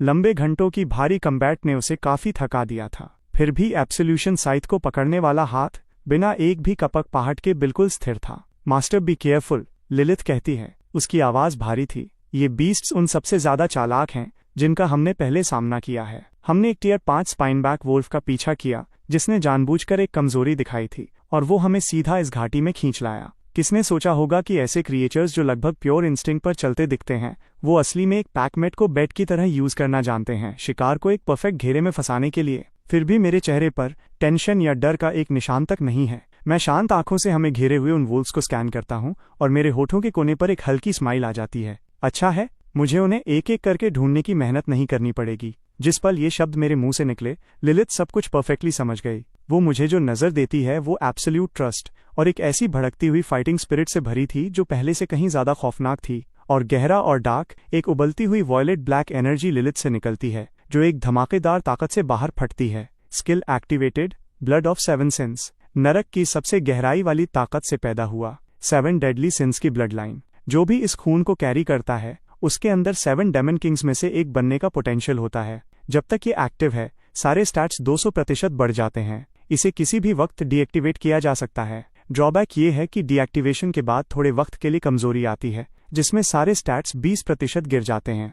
पर इस स्किल की असली ताकत के सामने वो कीमत जिक्र करने के काबिल भी नहीं है। जैसे ही स्किल एक्टिव होती है, लिलिथ का ऑरा लगातार ऊपर बढ़ता है। उसके जेट ब्लैक बाल बिना किसी हवा के ऊपर उठते हैं। उसके वॉयलेट ब्लैक बटरफ्लाई विंग्स पूरे खुल जाते हैं, एकदम बिविचिंग और होश उड़ा देने वाले। उसकी वो रूह को हिला देने वाली आंखें अब नामुमकिन हद तक गहरी हो जाती हैं, जिसमें डिस्ट्रक्शन नाम की एक आग जल रही थी। हमारे सामने स्पाइनबैक वोल्फ किंग ने सोचा था कि उसके सामने के दोनों टारगेट्स पहले ही अपनी लिमिट पर हैं, पर इस अचानक बदलाव ने उसे शक और बेचैनी से भर दिया। फिर भी इस इलाके का अनडिस्प्यूटेड रूलर होने के नाते उसकी जानवर जैसी बेरहमी ने उस हिचकिचाहट की झलक को तुरंत कुचल दिया। वोल्फ किंग ने एक ऐसी दहाड़ मारी जो पूरी घाटी को हिला देती है, अटैक करने का सिग्नल। एक पल में 20 से ज्यादा स्पाइनबैक वोल्व्स एक साथ आगे बढ़ते हैं। घाटी के सेंटर में खड़े हम दोनों की तरफ हर दिशा से टूट पड़ते हैं। लिलिथ हिलती है, उसकी फिगर सिर्फ एक हल्की आफ्टर इमेज छोड़ती है, एक पल में गायब होते हुए। डार्क आइसी रोशनी का एक फ्लैश, और पहला स्पाइनबैक वोल्फ जो उस तक पहुंचा था वो बीच लंज में ही फ्रीज हो जाता है। उसका विशाल सर हवा में उछल जाता है। इससे पहले कि वो बिना सर का शरीर जमीन पर गिरे, लिलिथ पहले ही एक और वोल्फ के पास होती है। एब्सोल्यूशन साइथ एक एलिगेंट जानलेवा आर्क काटती है, एक और सर कटकर गिर जाता है। इस पल में लिलिथ सीधा नरक से बाहर निकल कर आया ग्रिम रीपर है। उसके मूवमेंट का हर एक फ्लैश, उसकी साइथ का हर एक स्विंग पूरी बेरहमी और सटीकता से एक जान ले लेता है। उस पैक की खौफनाक घेरेबंदी उसके सामने गीले कागज की तरह बिखर जाती है। बस कुछ ही सांसों के फासले में जमीन पहले से ही 7 या 8 स्पाइनबैक वोल्व्स की लाशों से पट गई थी। वोल्फ किंग की ठंडी बेरहम आंखें लिलिथ पर ही टिकी रहीं। उसने सोचा था कि उसका शिकार पहले ही थक चुका है, पर एनर्जी का वो अचानक धमाका जो इतना गहरा था कि उसकी रूह को कांप दे, उसने उसकी हर एक सोच को चूर चूर कर दिया जो वो जानता था। वोल्फ किंग के गले से एक धीमी घुर्राहट निकली। उसका विशाल शरीर अपने आप आधा कदम पीछे हट गया। डर, एक ऐसा एहसास जिसे उसने बहुत बहुत लंबे वक्त से महसूस नहीं किया था, पहली बार उसके सीने में फैलने लगा। पर इस जमीन का अनचैलेंज रूलर होने के नाते अंदर तक धंसते हुए जानवर जैसी मौत की नीयत ने उस हिचकिचाहट के पल को तुरंत कुचल दिया। वोल्फ किंग ने अपना सर पीछे फेंका और एक ऐसी दहाड़ मारी जो पूरी घाटी को चीर गई। पागलपन का एक आखिरी कदम। एक पल में बचे हुए 1 दर्जन या उससे ज्यादा स्पाइनबैक वोल्व्स वोल्फ किंग के साथ एक मौत की दौड़ में आगे बढ़े। लिलिथ हिली, एक बार फिर वही ग्रिम रीपर जो उस पैक के बीच मौत का नाच काट रही थी। जब लिलिथ ने बचे हुए आखिरी मोब्स को भी काट फेंका तो वोल्फ किंग के हड्डी वाले स्पाइक्स एक साथ बाहर की तरफ भड़क उठे। वो एक ऐसे खतरे को महसूस कर रहा था जैसा उसने पहले कभी नहीं किया था। उसने अपना जबड़ा पूरा खोला और उसके मुंह के अंदर हड्डी की एनर्जी की एक हल्की पीली बीम जमा होने लगी। फिर वो एक ऐसी चीख के साथ लिलिथ की तरफ छूटी जो हवा को चीर रही थी। ये उसका सबसे ताकतवर अटैक था, पर लिलिथ का शरीर मुश्किल से थोड़ा सा हिला और उसने बिना किसी मेहनत के उसे साइड हटकर छोड़ दिया। अगले ही पल वो सीधा वोल्फ किंग के सामने प्रकट हुई। उसके विशाल साये ने उसके नर्म शरीर को पूरी तरह निगल लिया। उसने अपना एक विशाल छुरे जैसा तेज पंजा उठाया और उसे नीचे मारा। लिलिथ दूर नहीं हटी, वो पीछे नहीं हटी, उसने बस धीरे से अपना सर ऊपर उठाया। उन आंखों में डिस्ट्रक्शन की आग जल रही थी और वो खामोशी से उसे घूर रही थी। वो विशाल काली साइथ एक ऐसी ताकत से ऊपर घूमी जैसे कोई खुद किस्मत को काट रहा हो। कोई धमाकेदार आवाज नहीं हुई, टकराने वाली एनर्जी का कोई अंधा कर देने वाला बर्स्ट नहीं हुआ। वोल्फ किंग का वो ताकतवर पंजा हवा में ही फ्रीज हो गया। उसके माथे के बीच से लेकर उसकी पूंछ की नोक तक क्रिम्सन रंग की एक पतली लकीर खींच गई। अगले ही सेकंड वोल्फ किंग का वो विशाल शरीर, हड्डियां और सब कुछ बीच से साफ 2 हिस्सों में फट गया। उस कटे हुए शरीर से प्योर एनर्जी का एक सैलाब निकला और पूरा का पूरा लिलिथ के अंदर बह गया। उसका ऑरा एक बार फिर पागलों की तरह ऊपर बढ़ने लगा। टियर 7 ताकत के उबलती हुई एक लहर उससे बाहर निकली जो पूरी शिद्दत के साथ हर दिशा में फैल गई। उसी वक्त फीडबैक एनर्जी की एक भारी उबलती हुई लहर मेरे शरीर के हर हिस्से में फैल गई। मेरी मेंटल पावर एक बार फिर ऊपर बढ़ गई। मैंने लिलिथ का स्टैट पैनल खोला। Lilith, night which, rank मॉर्टल, star level 7, strength 151, agility 165, constitution 155। इन चारों कैटेगरीज में ट्रिपल डिजिट के इन खौफनाक स्टैट्स को देखकर मेरा दिल 1-2 बार धड़कना भूल गया। ये होता है एक लेजेंडरी ग्रेड टैलेंट का खौफ। एक आम एलिट ग्रेड वाला बाउंड बीस्ट स्टार लेवल 7 पर अपने सबसे अच्छे स्टैट में ज्यादा से ज्यादा 50 पॉइंट्स तक पहुंच सकता है। लिलिथ उससे 3 गुना आगे थी। मेरी आंखें आखिरी सेक्शन पर गईं। Recommended growth materials, eternal night pearl, hellspring water, nightmare crystal. हर एक चीज हद से ज्यादा रेयर थी। अगर मैं इन सब पर अपना हाथ साफ कर सकूं तो मैं लिलिथ के ग्रेड को तेजी से लेजेंडरी टियर 2 पर पहुंचा सकता हूं। और अगर मैं उसे वहां से स्टेप बाय स्टेप पूरा मिथिक ग्रेड तक पुश करता गया तो वो कितना खौफनाक नजारा होगा। मैंने अपने सीने में उठने वाली एक्साइटमेंट को नीचे दबाया और तुरंत अपना ओमनी टर्मिनल खोला। मैं नेटवर्क से कनेक्ट हुआ और लिनुआन सिटी के हर बड़े ट्रेड गिल्ड के मटेरियल कैटलॉग्स को देखने लगा। मैंने पैनल पर लिखे एक एक मटेरियल को सर्च किया, एक भी नहीं मिला। मेरी थ्योरियां थोड़ी सिकुड़न, ऐसा लगता है कि ये मटेरियल्स हद से ज़्यादा रेयर हैं। कम से कम लिनुआन जैसे मिड साइज शहर में उनका मिलना बिल्कुल नामुमकिन है। मायूसी की एक लहर मेरे ऊपर से गुजर गई, पर मैंने जल्दी ही खुद को संभाला, ये सोचते हुए कि ये सब अभी बहुत पहले की बात है। जो बात इस वक्त मायने रखती है वो है बीस्ट मास्टर एंट्रेंस एग्जाम को पास करना और एक top tier beast master academy में एडमिशन लेना। एक ऊंचे प्लेटफॉर्म पर पहुंचकर ही मैं एक बड़ी दुनिया तक पहुंच सकता हूं, और तभी मुझे ऐसे मटेरियल्स मिलने का कोई चांस मिलेगा। काउंटडाउन अब दिखा रहा था कि 10 मिनट से भी कम का वक्त बचा है। लिलिथ, अब चलने का वक्त हो गया है, मैंने धीरे से आवाज दी। लिलिथ के आसपास की वॉयलेट ब्लैक एनर्जी धीरे धीरे अंदर सिमट गई, क्योंकि उसने ब्लड ऑफ 7 सिंस को डीएक्टिवेट कर दिया था। एक भारी कमजोरी की लहर तुरंत उससे टकराई। उसका शरीर अपने आप मेरी तरफ झुका और मैंने बिना किसी हिचकिचाहट के अपना हाथ उसके चारों तरफ लपेट लिया। मैं लिलिथ के साथ घाटी के एग्जिट की तरफ मुड़ा। दुनिया के घूमने का एक जाना पहचाना एहसास हुआ, और फिर मेरे पैरों के नीचे ठोस जमीन वापस आ गई। अंधे कर देने वाली धूप और शहर के शोर ने रियलम की उस ठंडी खामोशी को तुरंत रिप्लेस कर दिया। हम वापस आ चुके हैं। Central plaza, Linuan city. Plaza पहले से ही नए अवेकन बीस्ट मास्टर्स से खचाखच भरा हुआ था, जो ग्रुप्स में जमा थे और आपस में कंपेयर कर रहे थे कि उन्हें अंदर क्या मिला। जिस पल मैं और लिलिथ वहां दिखे, प्लाजा की हर एक आंख बिना सोचे हमारी तरफ खिंच गई। वो बस इसलिए क्योंकि लिलिथ की खूबसूरती और प्रेजेंस ऐसी थी जिसे लफ्जों में बयान नहीं किया जा सकता। वो शांति से मेरे हाथ पर टिकी हुई थी। उसके स्टनिंग चेहरे पर एक आलसी कम्बैट के बाद वाली शांति थी, जैसे कोई अभी अभी एक भयानक लड़ाई से बचकर निकला हो, जिसने उसकी इस होश उड़ा देने वाली कशिश को और बढ़ा दिया था। तभी यूनिफॉर्म में एक सिटी गार्ड ऑफिसर तेजी से हमारी तरफ बढ़ा। वो अटेंशन में खड़ा हुआ और सैल्यूट किया। एक्सक्यूज मी, क्या आप लक्स हैं? मैंने एक हल्का सा सर हिलाया। ऑफिसर के चेहरे पर एक स्माइल आ गई। लक्स, कॉन्ग्रेचुलेशन, इस साल के बिगिनर रियलम में आपने एक एस रैंक पोटेंशियल रेटिंग हासिल की है। लिनुआन सिटी के मेयर ब्ले आपसे खुद बात करना चाहते हैं। एस रैंक, मेयर, इन दोनों चीजों ने एक साथ आसपास के हर उस इंसान को एक साफ शॉक दिया जो छुपकर बातें सुन रहा था। उनके पूरे चेहरे पर डिसबिलीफ साफ लिखा था। मैंने एक पल के लिए आंखें झपकाईं, थोड़ा हैरान हुआ, पर मैंने जल्दी ही खुद को संभाल लिया। ऐसा लगता है कि रियलम के अंदर मैंने जो धूम मचाई थी वो मेरी सोच से भी कहीं बड़ी थी। मेरे पास मना करने की कोई वजह नहीं थी। मैंने एक शांत सर हिलाया। प्लीज रास्ता दिखाएं। लिलिथ को अपने बगल में लिए मैं प्लाजा के किनारे बनी टॉवर की तरफ ऑफिसर के पीछे चल दिया। वो बिल्डिंग सिटी गार्ड ब्यूरो की थी। उसका ग्रे वाइट बाहरी हिस्सा एक शांत फॉर्मल वजन कैरी कर रहा था। ऑफिसर मुझे सेकेंड फ्लोर के एक कॉन्फ्रेंस रूम में ले गया। मैंने दरवाजा धक्का देकर खोला और अंदर कदम रखा। रूम में बहुत सिंपल फर्नीचर था। एक लंबी रेक्टेंगुलर कॉन्फ्रेंस टेबल, कुछ चेयर्स और कुछ नहीं। फिर भी टेबल के हेड पर बैठे उन दो लोगों की वजह से पूरे कमरे में एक भारी कमांडिंग प्रेजेंस महसूस हो रही थी। उनमें से एक को मैं शहर के न्यूज से पहचानता था, लिनुआन शहर की सबसे ऊंची अथॉरिटी, मेयर ब्ले। दूसरे एक मिडिल एज्ड आदमी थे जो deep blue city guard bureau की यूनिफॉर्म में थे। उनके शोल्डर बैजेस पर स्टार्स चमक रहे थे और आंखें तलवार की तरह तेज थीं। सिटी गार्ड ब्यूरो के कमिश्नर थॉर्न। जिस पल मैं और लिलिथ दरवाजे से अंदर आए, दोनों की नजरें झट से हम पर टिक गईं।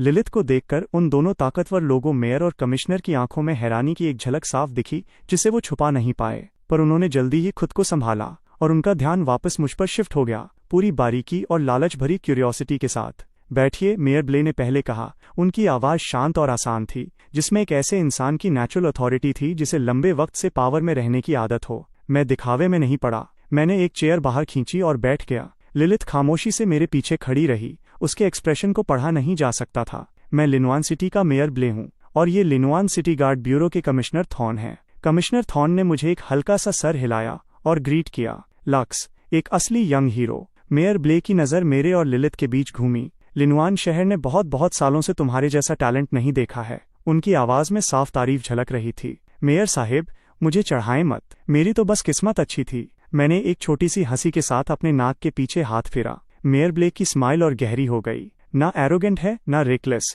एकदम स्टेडी और कंपोज्ड। इस नौजवान के लिए उनका इंप्रेशन एक लेवल और ऊपर चला गया। मुझे याद है कि 3 साल पहले लिनुआन सिटी ने एक और एस रैंक जीनियस पैदा किया था, रेन नाम की एक लड़की। उसके साथ तुम्हारा क्या रिश्ता है? मेयर ब्ले ने अपना टीकप नीचे रखा और खुलकर हंसे। एक ही फैमिली से दो कमाल के टैलेंट्स, बहन और भाई, दोनों ही ग्रेटनेस के लिए पैदा हुए हैं। तुम दोनों सच में लिनुआन सिटी का नाम रोशन कर रहे हो। कमिश्नर थॉर्न मुस्कराए और उन्होंने वहीं से बात आगे बढ़ाई जहां उन्होंने छोड़ी थी। मुझे ये साफ याद है, रेन का सबसे पहला बाउंड बीस्ट एक एलीट ग्रेड 9 टेल्ड फॉक्स था। उस साल के एंट्रेंस एग्जाम में उसने लगभग लिनुआन सिटी के हर एक क्लासमेट को कुचल दिया था। और अब 3 साल बाद यहाँ तुम हो। आपस में एक दूसरे की तारीफ करने के राउंड के बाद मेयर ब्ले ने बात को वापस सही रास्ते पर लाया। उनके एक्सप्रेशन सीरियस हो गए। लक्स, जिस वजह से हमने तुम्हें आज यहाँ बुलाया है वो बस एक चीज पर आकर रुकती है। तुम्हारे स्कोर ने पिछले 10 सालों का लिनुआन सिटी के बिगनर रियलम का रिकॉर्ड तोड़ दिया है। रूल्स के मुताबिक शहर तुम्हें एक बड़ा रिवॉर्ड देगा। रिवॉर्ड शब्द सुनते ही मेरा चेहरा खुशी से चमक उठा। मेयर ब्ले ने इसका एक एक कतरा पकड़ लिया। तो मतलब ये लड़का पूरी तरह से दुनिया से अलग नहीं है। रिवॉर्ड है 10 मिलियन अलायंस क्रेडिट्स जो सीधा तुम्हारे अकाउंट में डिपॉजिट कर दिए जाएंगे। मेयर ब्ले ने उस हैरान कर देने वाले नंबर का ऐलान किया।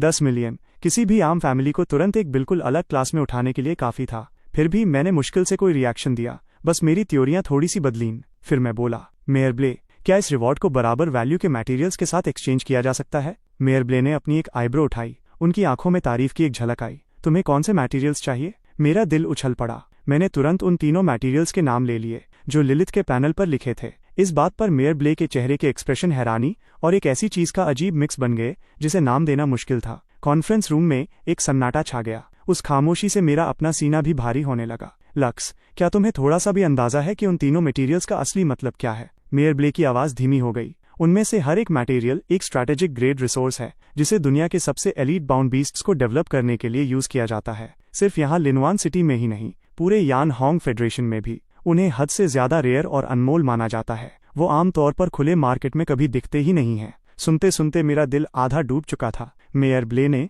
मेरे चेहरे पर साफ फैल रही मायूसी को देखा। फिर बिना किसी वार्निंग के उनका टोन बदल गया। हालांकि उस हेल्थ स्प्रिंग वाटर का जिसका तुमने जिक्र किया, हमारी शहर की ट्रेजरी में अचानक से कुछ स्टॉक बचा हुआ है। कुछ साल पहले लिनुआन सिटी के ईस्टर्न आउटस्कर्ट्स में एक छोटा स्पेशल रिफ्ट दिखा था। शहर ने एक एक्सप्लोरेशन टीम तैयार की थी और वो वहां से हेल्थ स्प्रिंग वाटर का एक सप्लाई लेकर आए थे। सीधा नरक से निकाला हुआ ये पानी डेमन टाइप और अनडेड टाइप बाउंड बीस्ट को कल्टीवेट करने के लिए सबसे बेहतरीन मटेरियल्स में से एक है और बिल्कुल इसी वजह से इसकी वैल्यू बहुत ज्यादा है। मार्केट के हिसाब से हर एक यूनिट की कीमत 20 मिलियन अलायंस क्रेडिट से ऊपर है। मेयर ब्ले रुके और उन्होंने सीधा मेरी तरफ देखा। तुम्हारा 10 मिलियन का रिवॉर्ड इसका आधा हिस्सा भी कवर नहीं कर पाएगा। मेरा दिल रोलर कोस्टर की तरह ऊपर नीचे होने लगा। एक पल में आसमान पर, अगले ही पल जमीन पर मेयर ब्ले के अगले शब्दों ने अचानक उम्मीद की एक झलक दिखाई। ऐसा कहने के बाद भी एक रास्ता है जिससे तुम इसे फ्री में कमा सकते हो। मेरा दिल मेरी पसलियों पर जोर से टकराया। इससे पहले कि मैं खुद को रोक पाता,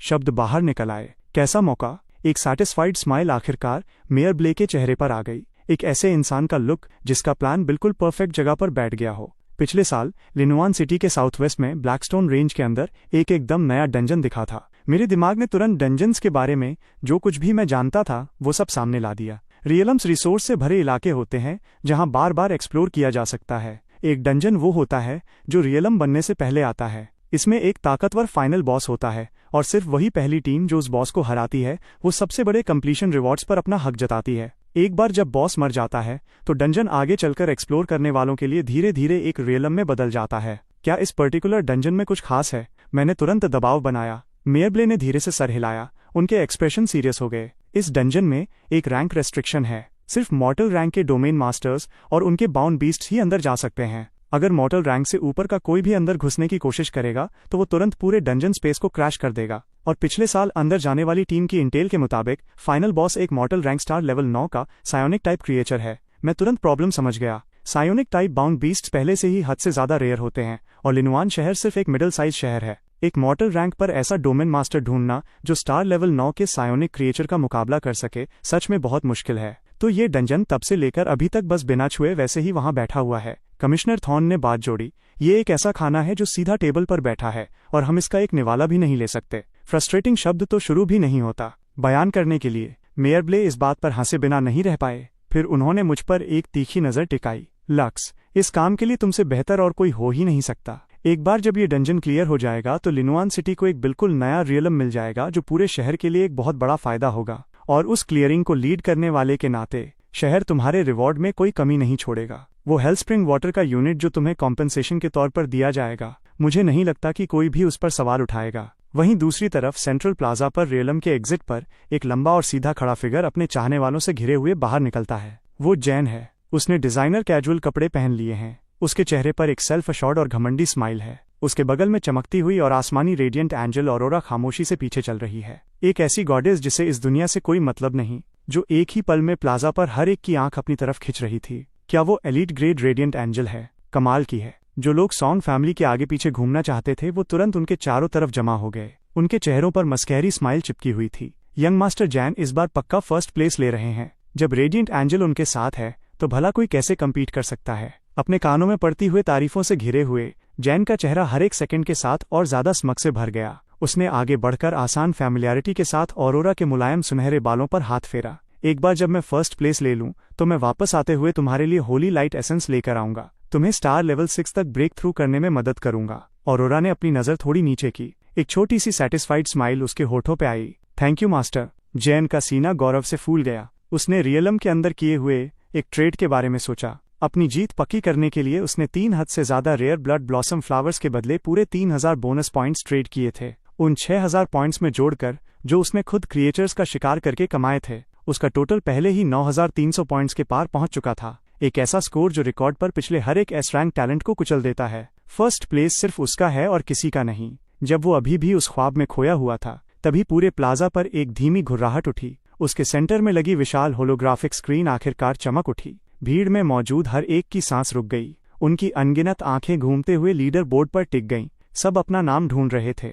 जैन की नजर सीधा सबसे ऊपर गई। आखिरकार स्क्रीन थोड़ी झिलमिलाई और टॉप 3 एंट्रीज डिस्प्ले पर फ्रीज हो गईं। Third place 3150 points potential rating B जोड़। Second place Jain 9325 points potential rating A. Jain की स्माइल फ्रीज हो गई। वो सेकंड कैसे है? उसने इंस्टिंक्ट पर अपनी आंखें भी मली। उसे लगा कि वो इसे गलत पढ़ रहा है। टेक्स्ट बिल्कुल साफ था। ऑरोरा के एक्सप्रेशन भी बदल गए। उसकी आंखें तेजी से लीडर बोर्ड पर घूमी, उस नाम को ढूंढते हुए जिसके बारे में उसने इंस्टिंक्ट पर सोचा था कि वो यहाँ कभी नहीं दिख सकता। नामुमकिन, एक घटिया और वर्थलेस इंसान जिसने एक डिफेक्टिव सक्यूबस के साथ बॉन्ड किया था। ऐसा कोई बंदा जैन और उसकी एलीट ग्रेड रेडिएंट एंजल से ज्यादा स्कोर कैसे कर सकता है? पर अगले ही सेकंड चमकता हुआ डेटा स्क्रीन के बिल्कुल टॉप पर भर गया। First place lux 41350 points potential rating S rank. पूरा प्लाजा एकदम धमाके की तरह फट पड़ा। क्या मैं ये सही पढ़ रहा हूँ? लक्स कौन है? क्या ये ऐसा स्कोर है जो कोई इंसान ला भी सकता है?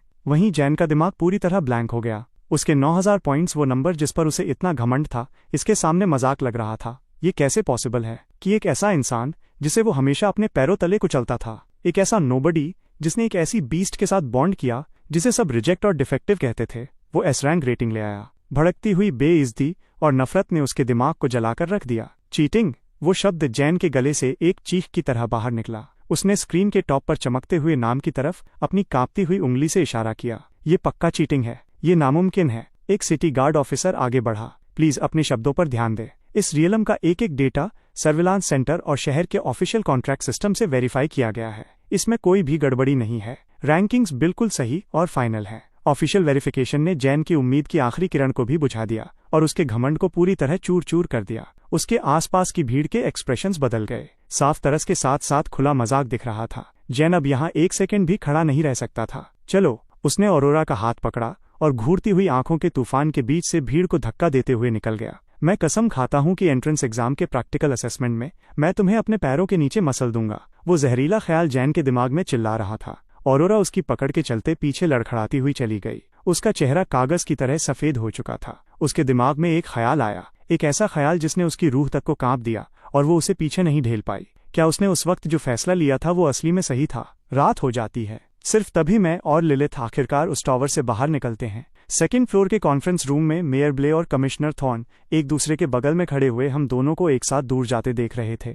कमिश्नर थॉर्न ने अपनी नजर वापस खींची और उन्होंने ही पहली बार इस खामोशी को तोड़ा। मेयर, क्या आप सच में मानते हैं कि वो इसे पूरा कर पाएगा? मेयर ब्ले ने तुरंत जवाब नहीं दिया। एक लंबे पल के बाद वो धीरे से और शांति से बोले, क्या हमारे पास कोई और रास्ता बचा है? उस एक सवाल ने कमिश्नर थॉर्न के पास कहने के लिए कुछ नहीं छोड़ा। मेयर ब्ले मुड़े। उनके चेहरे पर एक जानती हुई स्माइल थी। क्या तुम भूल गए कि उसके बाउंड बीस्ट का ग्रेड क्या है? पूरे यान होंग फेडरेशन में लेजेंडरी ग्रेड। इतनी कम उम्र के किसी इंसान के लिए इंपीरियल कैपिटल के टॉप फैमिलीज के चुने हुए लोगों के बाहर एक लेजेंडरी ग्रेड बीस्ट का बॉन्ड पाना, भला ऐसे कितने लोग हो सकते हैं? और तुमने रियलम में उसकी परफॉर्मेंस को अपनी आंखों से देखा है। उस पर भरोसा रखो। वो लिनुआन सिटी का सबसे प्रॉमिसिंग इंसान है। जब तक मैं घर पहुंचता हूं, शाम के 7 बजे से ज्यादा का वक्त हो चुका था। मैं मुश्किल से काउच पर बैठा ही था कि मेरे रिस्ट टर्मिनल पर घंटी बजी। स्क्रीन पर एक वीडियो कॉल की रिक्वेस्ट पॉपअप हुई। मैंने एक्सेप्ट पर क्लिक किया। एक जाना पहचाना चेहरा स्क्रीन पर आया। मेरी बहन रेन। ओ ये बदमाश लड़के, आखिरकार तूने फोन उठा ही लिया। ये पक्का करने के बाद कि मेरे सारे हाथ पैर सलामत हैं, उसने एक सांस छोड़ी। तो फिर रियलम ट्रायल कैसा रहा? एकदम स्मूथ सेलिंग। जब लिलिथ मुझे प्रोटेक्ट कर रही है तो मुझे भला कैसे चोट लग सकती है? मैंने एक बड़ी स्माइल के साथ जवाब दिया। रेन ने एक हल्की सी नाक सिकोड़ी, फिर उसके चेहरे पर एकदम असली एक्साइटमेंट आ गई। चलना, मुझे सब कुछ बता, कैसा रहा? तेरा स्कोर क्या था? तुझे कम से कम एक ए रैंक तो मैनेज करना ही चाहिए था। मैं ज्यादा कुछ नहीं मांग रही, बस मेरी नाक मत कटवाना। मैंने उसे उस परफेक्टली कैजुअल एक्ट को करते हुए देखा और मैंने बात को और लंबा खींचने की मेहनत नहीं की। एस रैंक, मैंने सिंपल तरीके से कहा। रेन के चेहरे के एक्सप्रेशन एकदम फ्रीज हो गए स्क्रीन के उस पार, जैसे उसे लगा हो कि उसने कुछ गलत सुन लिया है। तूने अभी क्या कहा? मैंने कहा मेरी पोटेंशियल रेटिंग एस रैंक है। मैं फिर से बोल रहा हूँ। एक छोटा सा सन्नाटा, फिर रेन की यकीन न करने वाली चीख कम्युनिकेटर से बाहर फटती है। ये हुई ना मेरे भाई वाली बात। All right. उसने खुले घमंड के साथ अपनी ठुड्डी ऊपर उठाई, जैसे एस रैंक उसने खुद ही हासिल किया हो। एक बार जब एक्साइटमेंट थोड़ी कम हुई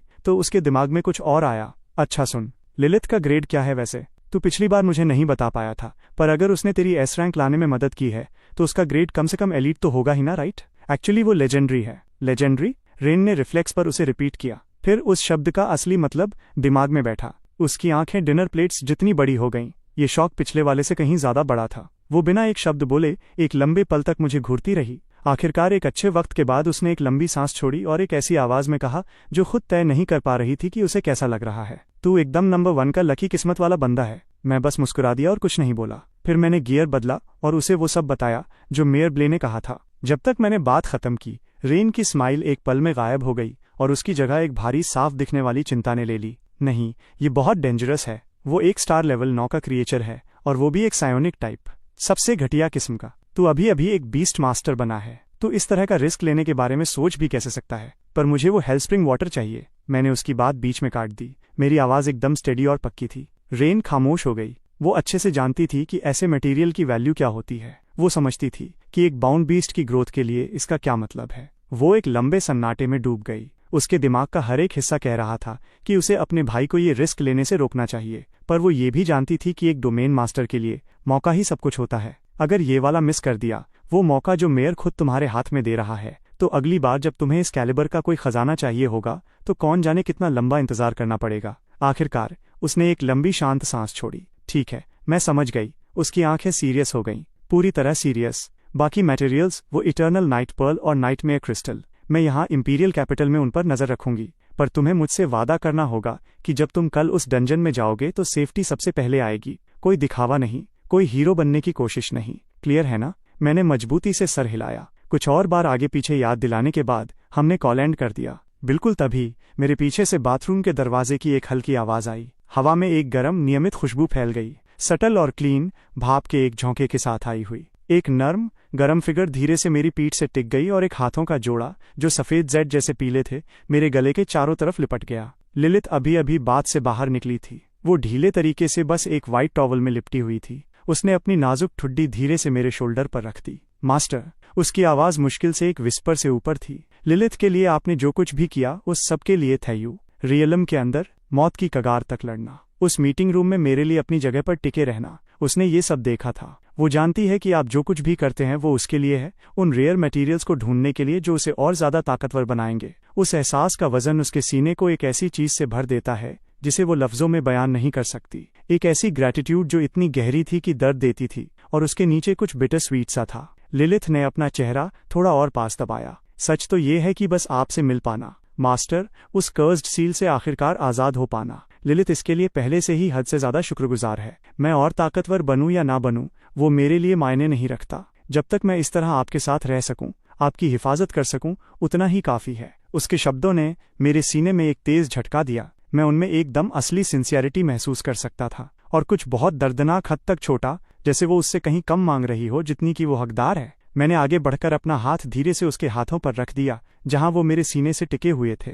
मेरी आवाज धीमी और शांत निकली। मैं ये सिर्फ तुम्हारे लिए नहीं कर रहा हूँ, मैं इसे अपने लिए भी कर रहा हूँ, ताकि हम दोनों इस तरह की दुनिया में सर्वाइव कर सकें और आगे बढ़ सकें। सो इस पर ज्यादा सोचना बंद करो। अगली सुबह मैं और लिलिथ जाने के लिए तैयार हैं। अपार्टमेंट बिल्डिंग के नीचे एक होवर कार खामोशी से वेट कर रही थी। हम बैक सीट पर बैठ गए। होवर कार बिना किसी आवाज के स्टार्ट हुई और स्मूथली ट्रैफिक में शामिल हो गई। शहर के किनारे पर बनी ब्लैकस्टोन रेंज की तरफ बढ़ते हुए बाहर का नज़ारा ब्लर होकर पीछे छूटता गया और जल्द ही व्यू में घूमती हुई काली चट्टानों के अलावा कुछ नहीं बचा। डंजन का एंट्रेंस एक भारी सिक्योरिटी वाली घाटी के अंदर सेट था जिसे सिटी गार्ड ब्यूरो कंट्रोल करता था। एंट्रेंस की जगह हिल रही थी और ऐसे वॉप हो रही थी जैसे हिले हुए पानी की सरफेस हो। कमिश्नर थॉर्न पहले से ही हमारा वेट कर रहे थे। जब उन्होंने मुझे कार से बाहर निकलते देखा तो उनके माथे पर खिंची हुई त्योरियां बस थोड़ी सी ढीली हुईं। कमिश्नर थॉर्न ने बातों में वक्त बर्बाद नहीं किया, वो डायरेक्टली आगे बढ़े, उस वॉपिंग गेटवे की तरफ गंभीरता से इशारा किया और डंजन के बारे में सबसे नई इंटेलिजेंस सामने रखने लगे।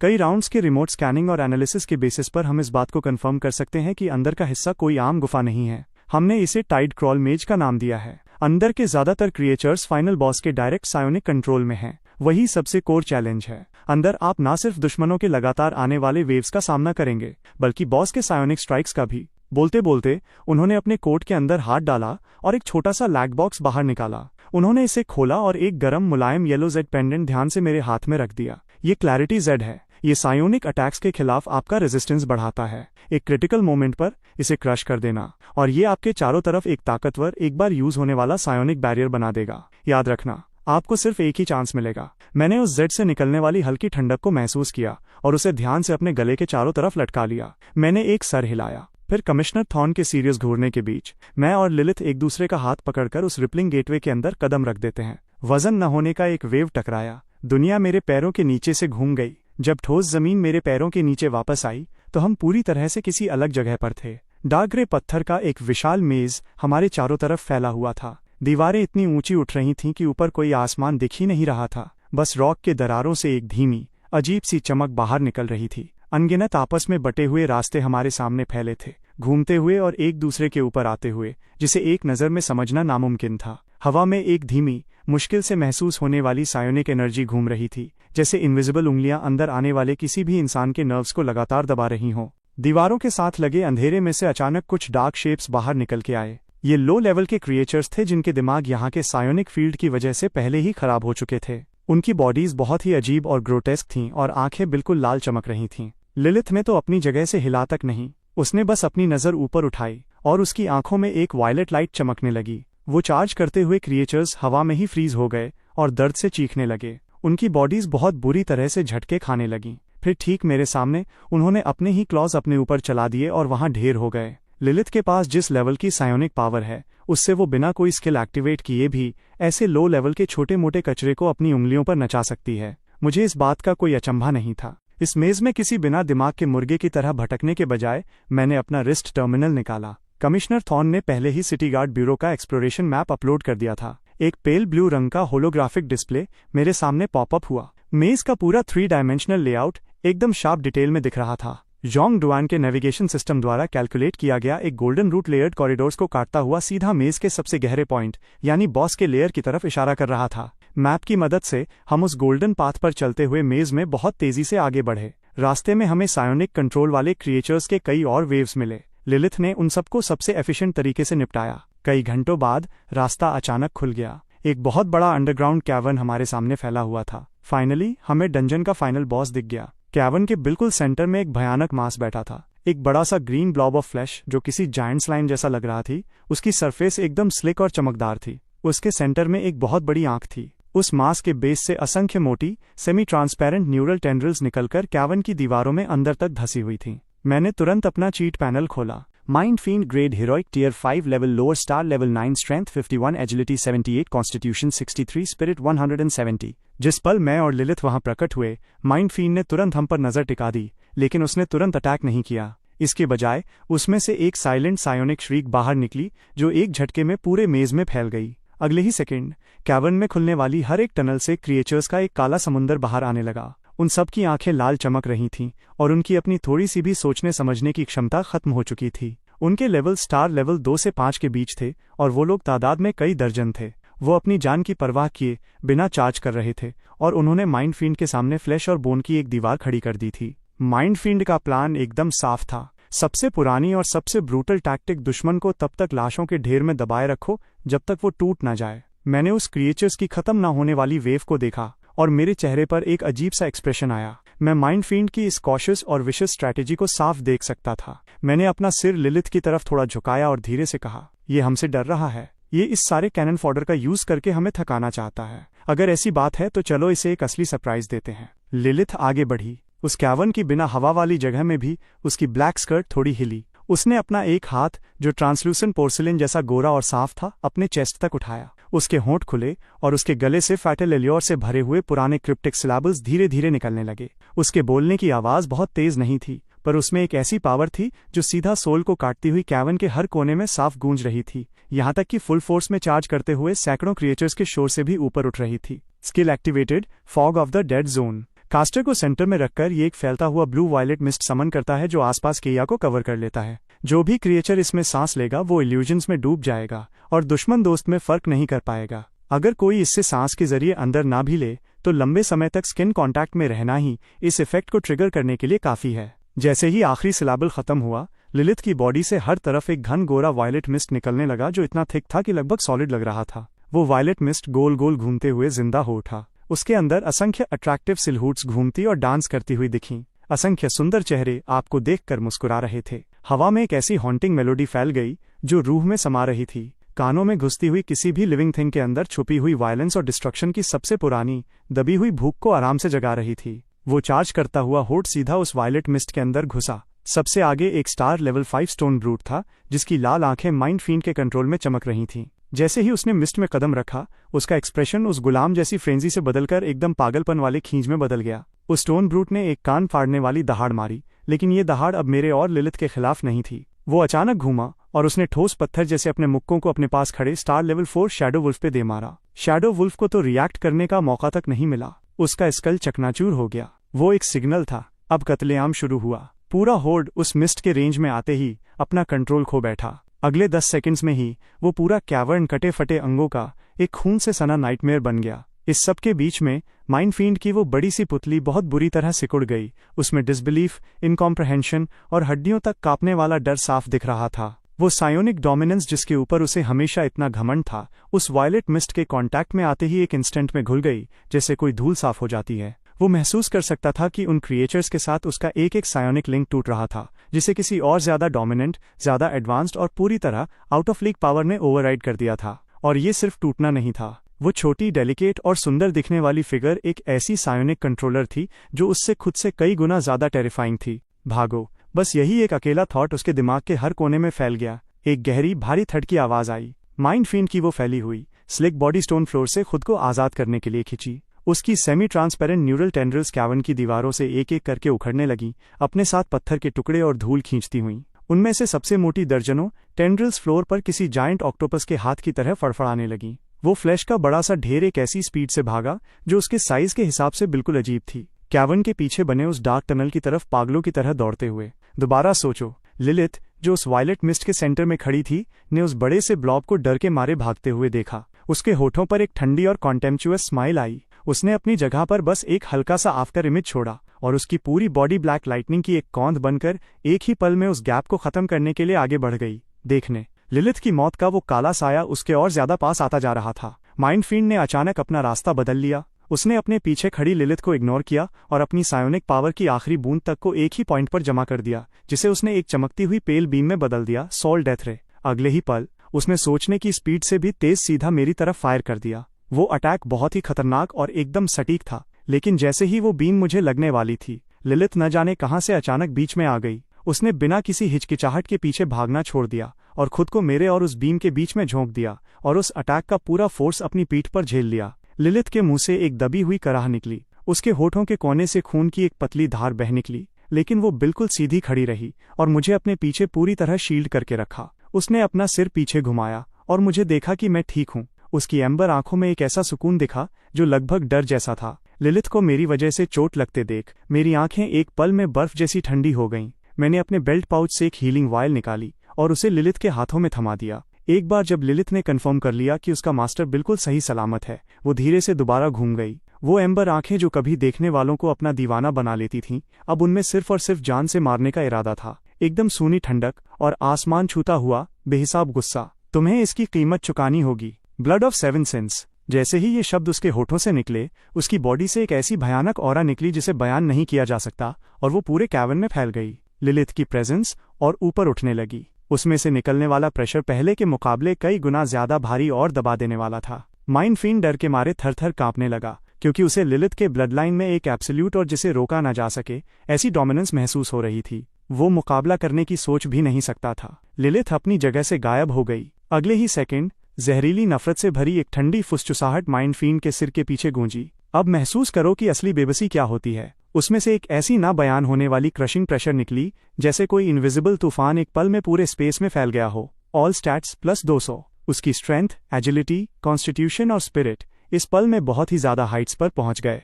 लिलिथ आगे बढ़ी। उसने बस एक हल्का सा आफ्टर इमेज छोड़ा। माइंड फील्ड ये समझ भी नहीं पाया कि अटैक कहां से आया था। उसका बड़ा सा राइट फ्लैंक फटकर खुल गया और हड्डी तक गहरा जख्म हो गया। उस जख्म से गाढ़ा काला ग्रीन खून फारे की तरह निकलने लगा। लेकिन जिस बात ने माइंड फील्ड को सबसे ज्यादा डराया वो ये था कि उस साइड के काटे हुए जख्म में हीलिंग का कोई नामो निशान नहीं दिख रहा था। इसके बजाय एक काली और खतरनाक एनर्जी जख्म के आसपास के फ्लैश को बहुत तेजी से खा रही थी और उसकी रीजनरेट करने की क्षमता को पूरी तरह खत्म कर रही थी। दर्द और नफरत से भरी एक साइलेंट सायोनिक स्ट्रीक बाहर निकली। ये माइंड फील्ड का सबसे ताकतवर सायोनिक स्ट्राइक था, जो उनके दुश्मन को, जो उन्हीं के टीयर का हो, एक झटके में मारने के लिए काफी था। उसने बिल्कुल पास से पूरा जोर लगाकर लिलिथ पर अटैक किया, पर लिलिथ की वायलेट आंखें जो गुस्से से जल रही थीं, उनमें सिर्फ एक ठंडी बेरुखी थी। वो स्ट्राइक उसे लगा और बिना कोई असर छोड़े ऐसे गायब हो गया जैसे कभी था ही नहीं।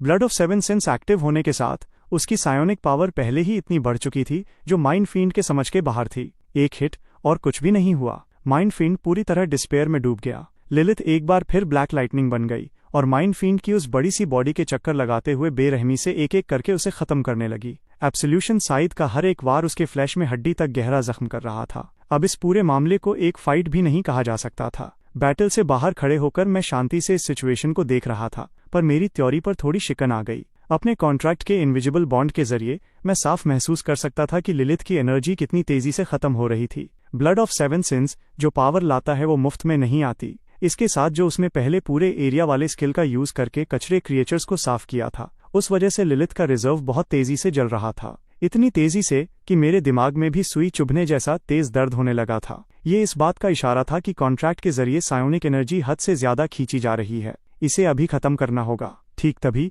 वो माइंड फील्ड जो पहले ही इतना कटफट चुका है कि पहचाना नहीं जा रहा था, उसे समझ आ गया कि मौत पक्की है। डिस्पेयर ने उससे एक आखिरी पागलपन करवाया। उसकी बची हुई आंख अचानक एक भयानक खून जैसे लाल रंग में चमक उठी। उसके बर्बाद हो चुके शरीर के कोर से एक तबाह करने वाली फोर्स निकलने लगी। उसने अपनी लाइफ फोर्स और सायोनिक पावर की आखिरी बूंद तक एक आखिरी स्ट्राइक में झोंक दी। एक ऐसी जबरदस्त सायोनिक शॉक वेव जो उसे सेंटर में रखकर बाहर की तरफ फट पड़ी और एक बार फिर टारगेट में था। ये उसका आखिरी जुआ था, आमने सामने की तबाही। उसे पूरा यकीन था कि अगर वो इस कमजोर दिखने वाले डोमेन मास्टर को मार देता है तो ये भयानक इंसान के रूप में जो बीस्ट है वो भी उसके साथ ही क्रिटिकली जख्मी हो जाएगी या मर जाएगी। वो सायोनिक शॉक वेव बहुत ही तेजी से और अचानक आई। लिलिथ बीच वार में ही फंस गई थी और उसके पास मेरे पास वापस आने का बिल्कुल टाइम नहीं था।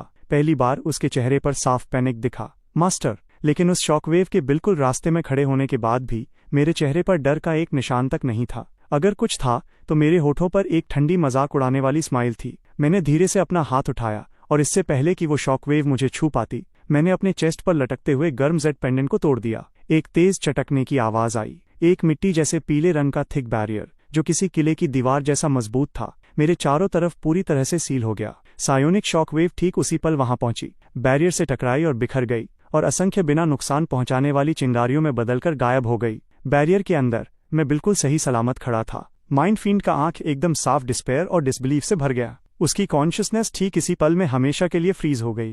वो जेट ब्लैक साइड जो एक क्रिम्सन ग्लो में सांस ले रहा था, उसने आखिरी कामयाबी हासिल कर ली। उसने माइंड फील्ड के कोर को चीर दिया और उसकी जिंदगी की आखिरी चिंगारी को भी बुझा दिया। माइंड फील्ड के मरते ही लाइट का एक बहुत बड़ा तूफान लिलिथ की बॉडी के अंदर समाने लगा। उसकी पूरी फ्रेम पर एक वायलेट चमक उठी और मैंने महसूस किया कि मेरी अपनी मेंटल पावर और फिजिकल स्ट्रेंथ भी इसके जवाब में बढ़ गई है। लिलिथ का लेवल एक बार फिर ऊपर चला गया था। मॉर्टल रैंक स्टार लेवल 8। डंजन के फाइनल बॉस के मरते ही वो पूरा स्पेस बहुत बुरी तरह हिलने लगा। कैवर्न की दीवारों और सीलिंग पर बड़े बड़े काले स्पेशल रिफ्ट्स खुलने लगी। असंख्य पत्थर बारिश की तरह नीचे गिरने लगे। ये पूरा टाइड क्रॉल मेज अब कोलैप्स हो रहा था। लिलिथ के चारों तरफ जो गुस्से वाली ऑरा थी वो किसी लहर की तरह पीछे हटने लगी और ब्लड ऑफ 7 सिंस का ड्रॉबैक तुरंत हिट हुआ। एक तोड़ देने वाली थकावट की लहर उसकी पूरी बॉडी में फैल गई। वो पीछे की तरफ गिरी और एक गर्म मजबूत हाथों के जोड़े ने उसे बिना एक भी पल गंवाए थाम लिया। मैंने उसे कस के पकड़ लिया। उसका चेहरा मेरे चेस्ट पर पेल पड़ चुका था और मैंने हमें इस कोलैप्स होते हुए डेथ ट्रैप से बाहर निकालने के लिए टेलीपोर्ट एक्टिवेट करने की तैयारी की। ठीक तभी मेरी आंख के कोने ने उस माइंड फील्ड की राख और बिखरे हुए बचे कुचे हिस्सों में कुछ देखा। एक सॉफ्ट ब्लू रंग की चमक जो आसपास की किसी भी चीज जैसी नहीं थी, वो उस मिट्टी के ढेर में धीरे धीरे पल्स कर रही थी। ये क्या है? मेरे चेस्ट में कुछ अचानक से महसूस हुआ। लिलिथ को अभी भी अपने हाथों में लिए हुए और आसपास गिरते हुए बड़े बड़े पत्थरों को इग्नोर करते हुए मैं एक ही झटके में आगे बढ़ा और मैंने उस चीज को उठा लिया जो देखने में एक डीप सी सैफायर जैसी लग रही थी। एकदम चमकता हुआ क्रिस्टल क्लियर कोर। वो मेरी हथेली में गर्म और स्मूथ लग रहा था। उसके अंदर तारों की एक पूरी गैलेक्सी जैसा कुछ धीरे धीरे घूम रहा रेजोनेंस पैदा कर रहा था, जिसमें से एक प्योर और बहुत ही बड़ी सोल एनर्जी निकल रही थी। जिस पल मेरी उंगलियां उस पर बंद हुईं, मेरे दिमाग में टेक्स्ट की एक लाइन दिखी। Soil crystal core effect beast master की सायोनिक पावर को बहुत ज्यादा बढ़ा देता है। एक मॉर्टल रैंक के बीस्ट मास्टर को जो सायोनिक थ्रेशोल्ड को पूरा करता हो, समय से पहले ही बीस्ट वॉइड अनलॉक करने की इजाजत देता है। मेरी सांस तेज हो गई। बीस्ट वॉइड वो एक ऐसी लैंडमार्क एबिलिटी है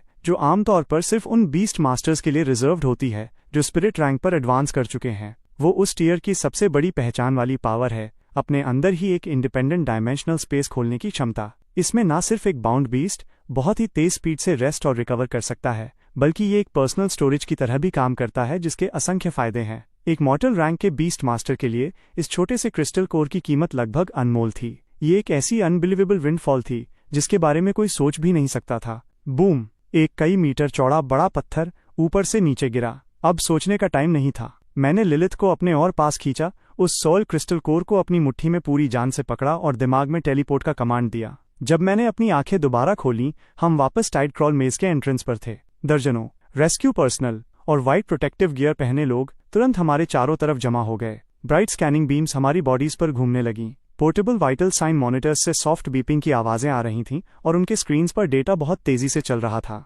सब्जेक्ट 1, वाइटल साइन स्टेबल हैं, सायोनिक एनर्जी बहुत ज्यादा डिप्लीटेड है, कोई बड़ी एक्सटर्नल इंजरी नहीं है। सब्जेक्ट की bound beast life course stable है, पर एनर्जी रीडिंग्स बहुत कमजोर हैं। पूरी बॉडी में multiple soft tissue bruising detect हुई है, जान का कोई खतरा नहीं है। एक रेस्क्यू ऑफिसर ने बहुत तेजी से रिपोर्ट पढ़कर सुनाई। ठीक तभी भीड़ को चीरते हुए एक लंबा आदमी हमारी तरफ बढ़ा। वो कमिश्नर थॉर्न थे, जो अपने चेहरे पर साफ दिखने वाले सुकून और एक्साइटमेंट को मुश्किल से रोक पा रहे थे।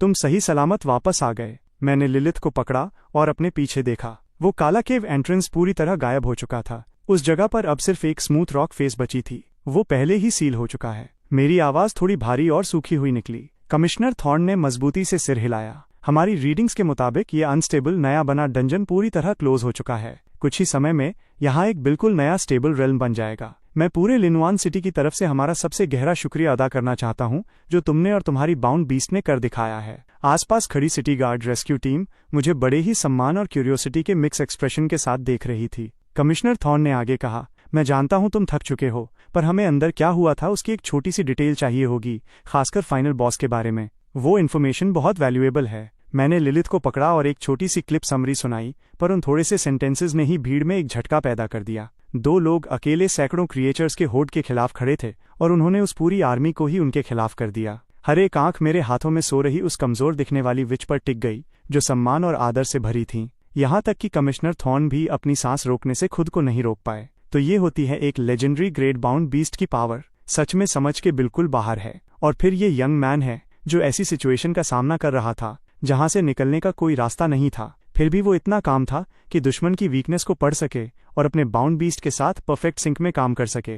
ऐसा दिमाग और नर्व भी उतना ही कमाल का है। क्या बच्चा है, एक असली यंग हीरो। कमिश्नर थॉर्न ने ये बात बिल्कुल दिल से कही। मेडिकल टीम का हेड आगे बढ़ा, तुम फिजिकली ठीक हालत में हो, घर जाओ और रेस्ट करो, अपनी सायोनिक एनर्जी को रिकवर होने दो। तुम्हारी बाउंड बीस्ट कमजोर है, पर उसकी इंजरीज को हीलिंग वायल्स के साथ स्टेबलाइज कर दिया गया है। 2 दिन का रेस्ट और वो पूरी तरह रिकवर हो जाएगी। उन शब्दों ने फाइनली मेरे अंदर के आखिरी स्ट्रेस को भी खत्म कर दिया। एक थकावट की लहर मेरी पूरी बॉडी पर फैल गई। वो सेफ है, लिलिथ बिल्कुल ठीक हो जाएगी। कमिश्नर थॉर्न ने मेरे चेहरे पर थकावट देखी और मुझे और ज्यादा फोर्स नहीं किया। यहाँ का सब संभाल लिया गया है, घर जाओ और रेस्ट करो, तुम्हें आने वाले एंट्रेंस एग्जाम की तैयारी करनी है। वो थोड़ा रुके, फिर उन्होंने एक और बात जोड़ी। एक और बात, डंजन के अंदर टाइम अलग तरीके से चलता है। जो तुम्हें और तुम्हारी बीस्ट को आधा दिन लगा, यहाँ बाहर पूरे 2 दिन बीत चुके हैं। पूरे 2 दिन। मैंने इस बात को आराम से लिया। डंजन और बाहर की दुनिया के बीच ऐसा टाइम डिफरेंस होना कोई अनोखी बात नहीं थी। रही बात तुम्हारे इनाम की हेल्थ वाटर,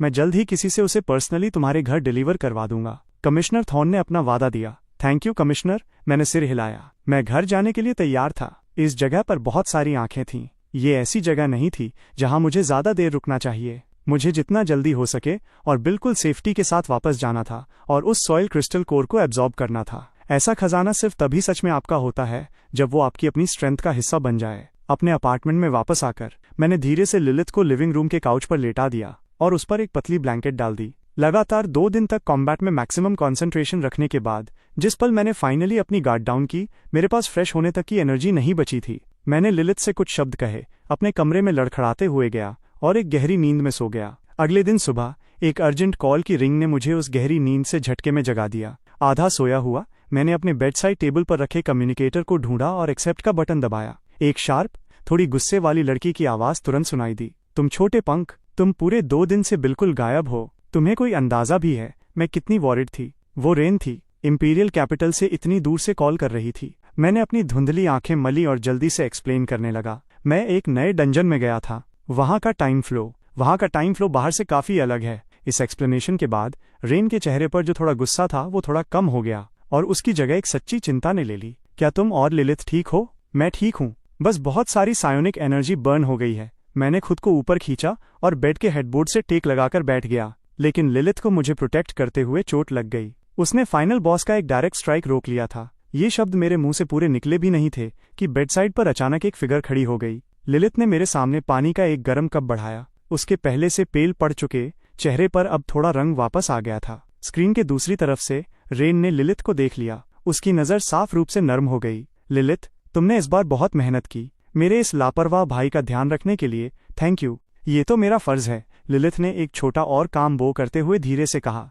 रेन ने सैटिस्फाइड होकर सिर हिलाया। फिर बिना एक भी पल गंवाए उसकी आंखें वापस मुझ पर टिक गईं। तो डंजन कैसा रहा? कुछ अच्छा मिला क्या? मैंने अपनी आवाज को काफी धीमा किया। मुझे एक सॉइल क्रिस्टल कोर मिला है। जिस पल ये शब्द उसके कानों में पड़े, रेन का एक्सप्रेशन एकदम फ्रीज हो गया। उसकी आंखें पूरी फट गईं और वो मुझ पर ही टिक गई। पूरे 10 सेकंड से ज्यादा का टाइम बीत गया। रेन का चेस्ट बहुत तेजी से ऊपर नीचे हो रहा था। ये साफ था कि उसका दिमाग बिल्कुल भी काम नहीं था। तुम कितने लकी छोटे पंख हो। उसने फाइट के बारे में एक भी बात नहीं पूछी। इसके बजाय उसने तुरंत कहा, इस बारे में किसी भी दूसरे इंसान को पता नहीं चलना चाहिए। कोई बिल्कुल सेफ जगह ढूंढो और इसे अभी के अभी एब्जॉर्ब कर लो। मैंने मजबूती से सिर हिलाया। मेरा भी बिल्कुल यही प्लान है। फिर रेन ने मुझे समझाया कि सॉइल क्रिस्टल कोर का यूज कैसे करना है। कॉल खत्म होने के कुछ ही देर बाद घर की डोरबेल बजी। बाहर सिटी गार्ड ब्यूरो के 2 ऑफिसर्स खड़े थे। मैंने दरवाजा खोला। लीड ऑफिसर ने कंफर्म किया, कमिश्नर थॉर्न के ऑर्डर्स पर हम यहाँ आपका मिशन रिवॉर्ड डिलीवर करने आए हैं। प्लीज इस पर साइन कर दीजिए।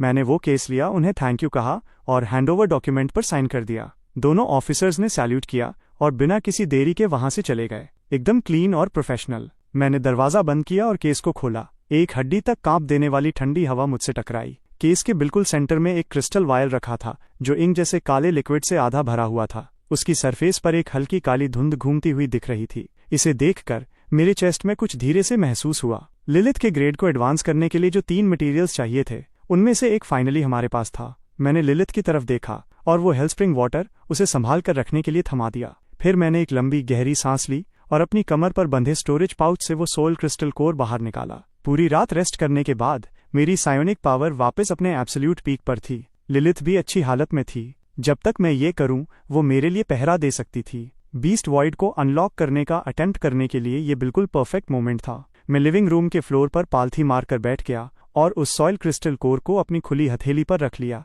वो मेरी स्किन पर गर्म और स्मूथ लग रहा था। उसके अंदर अरबों तारे धीरे धीरे ड्रिफ्ट और घूम रहे थे, जिसमें से एक प्योर और बाउंडलेस सोल एनर्जी निकल रही थी। लिलिथ बिल्कुल पास में ही खड़ी थी, जो साफ टेंस दिख रही थी, और उसकी पतली मुट्ठी बिना उसके जाने ही कस गई थी। उसने पहले ही अपना मन बना लिया था। जिस पल उसे एब्जॉर्प्शन के दौरान कुछ भी गलत होने का छोटा सा भी साइन दिखेगा, वो किसी भी कीमत पर उस क्रिस्टल को मुझसे दूर खींच लेगी। मैंने अपनी आंखें बंद की और अपनी सांस को स्टेबलाइज किया। धीरे धीरे मैंने उस क्रिस्टल कोर को अपने फोरहेड के सेंटर पर प्रेस किया। एक ठंडक का एहसास मेरी स्किन से टकराया, जो मेरे दिमाग को झटके में जगा देने के लिए काफी था। मैंने अपनी घन और सॉलिड सायोनिक पावर को एक पतली, सटीक और ना टूटने वाली प्रोब जैसा बनाया और उसे धीरे से अपने माथे पर रखे क्रिस्टल से कांटेक्ट करने दिया। एक ऐसी आवाज आई जो पहले कभी नहीं सुनी थी। सोल के बिल्कुल गहरे हिस्से से उठने वाली एक गूंज मेरे दिमाग के अंदर फट पड़ी। एक ही पल में वो डीप ब्लू क्रिस्टल एक बेहद खूबसूरत लाइट से चमक उठा, जैसे वो जिंदा हो गया हो। फिर वो सॉलिड क्रिस्टल पिघलने लगा। वो एक प्योर घोस्टली ब्लू लिक्विड में बदल गया और बिना एक भी बूंद गंवाए मेरे फोरहेड के अंदर समा गया। बूम! एक ऐसी फोर्स जो मॉर्टल रैंक की लिमिट से कहीं ज्यादा ऊपर थी। एक भयानक सायोनिक प्रेशर बिना किसी वार्निंग के मेरी बॉडी से निकला और पूरे रूम में फैल गया। लिलिथ की एम्बर आंखें एकदम शार्प फोकस में आ गईं।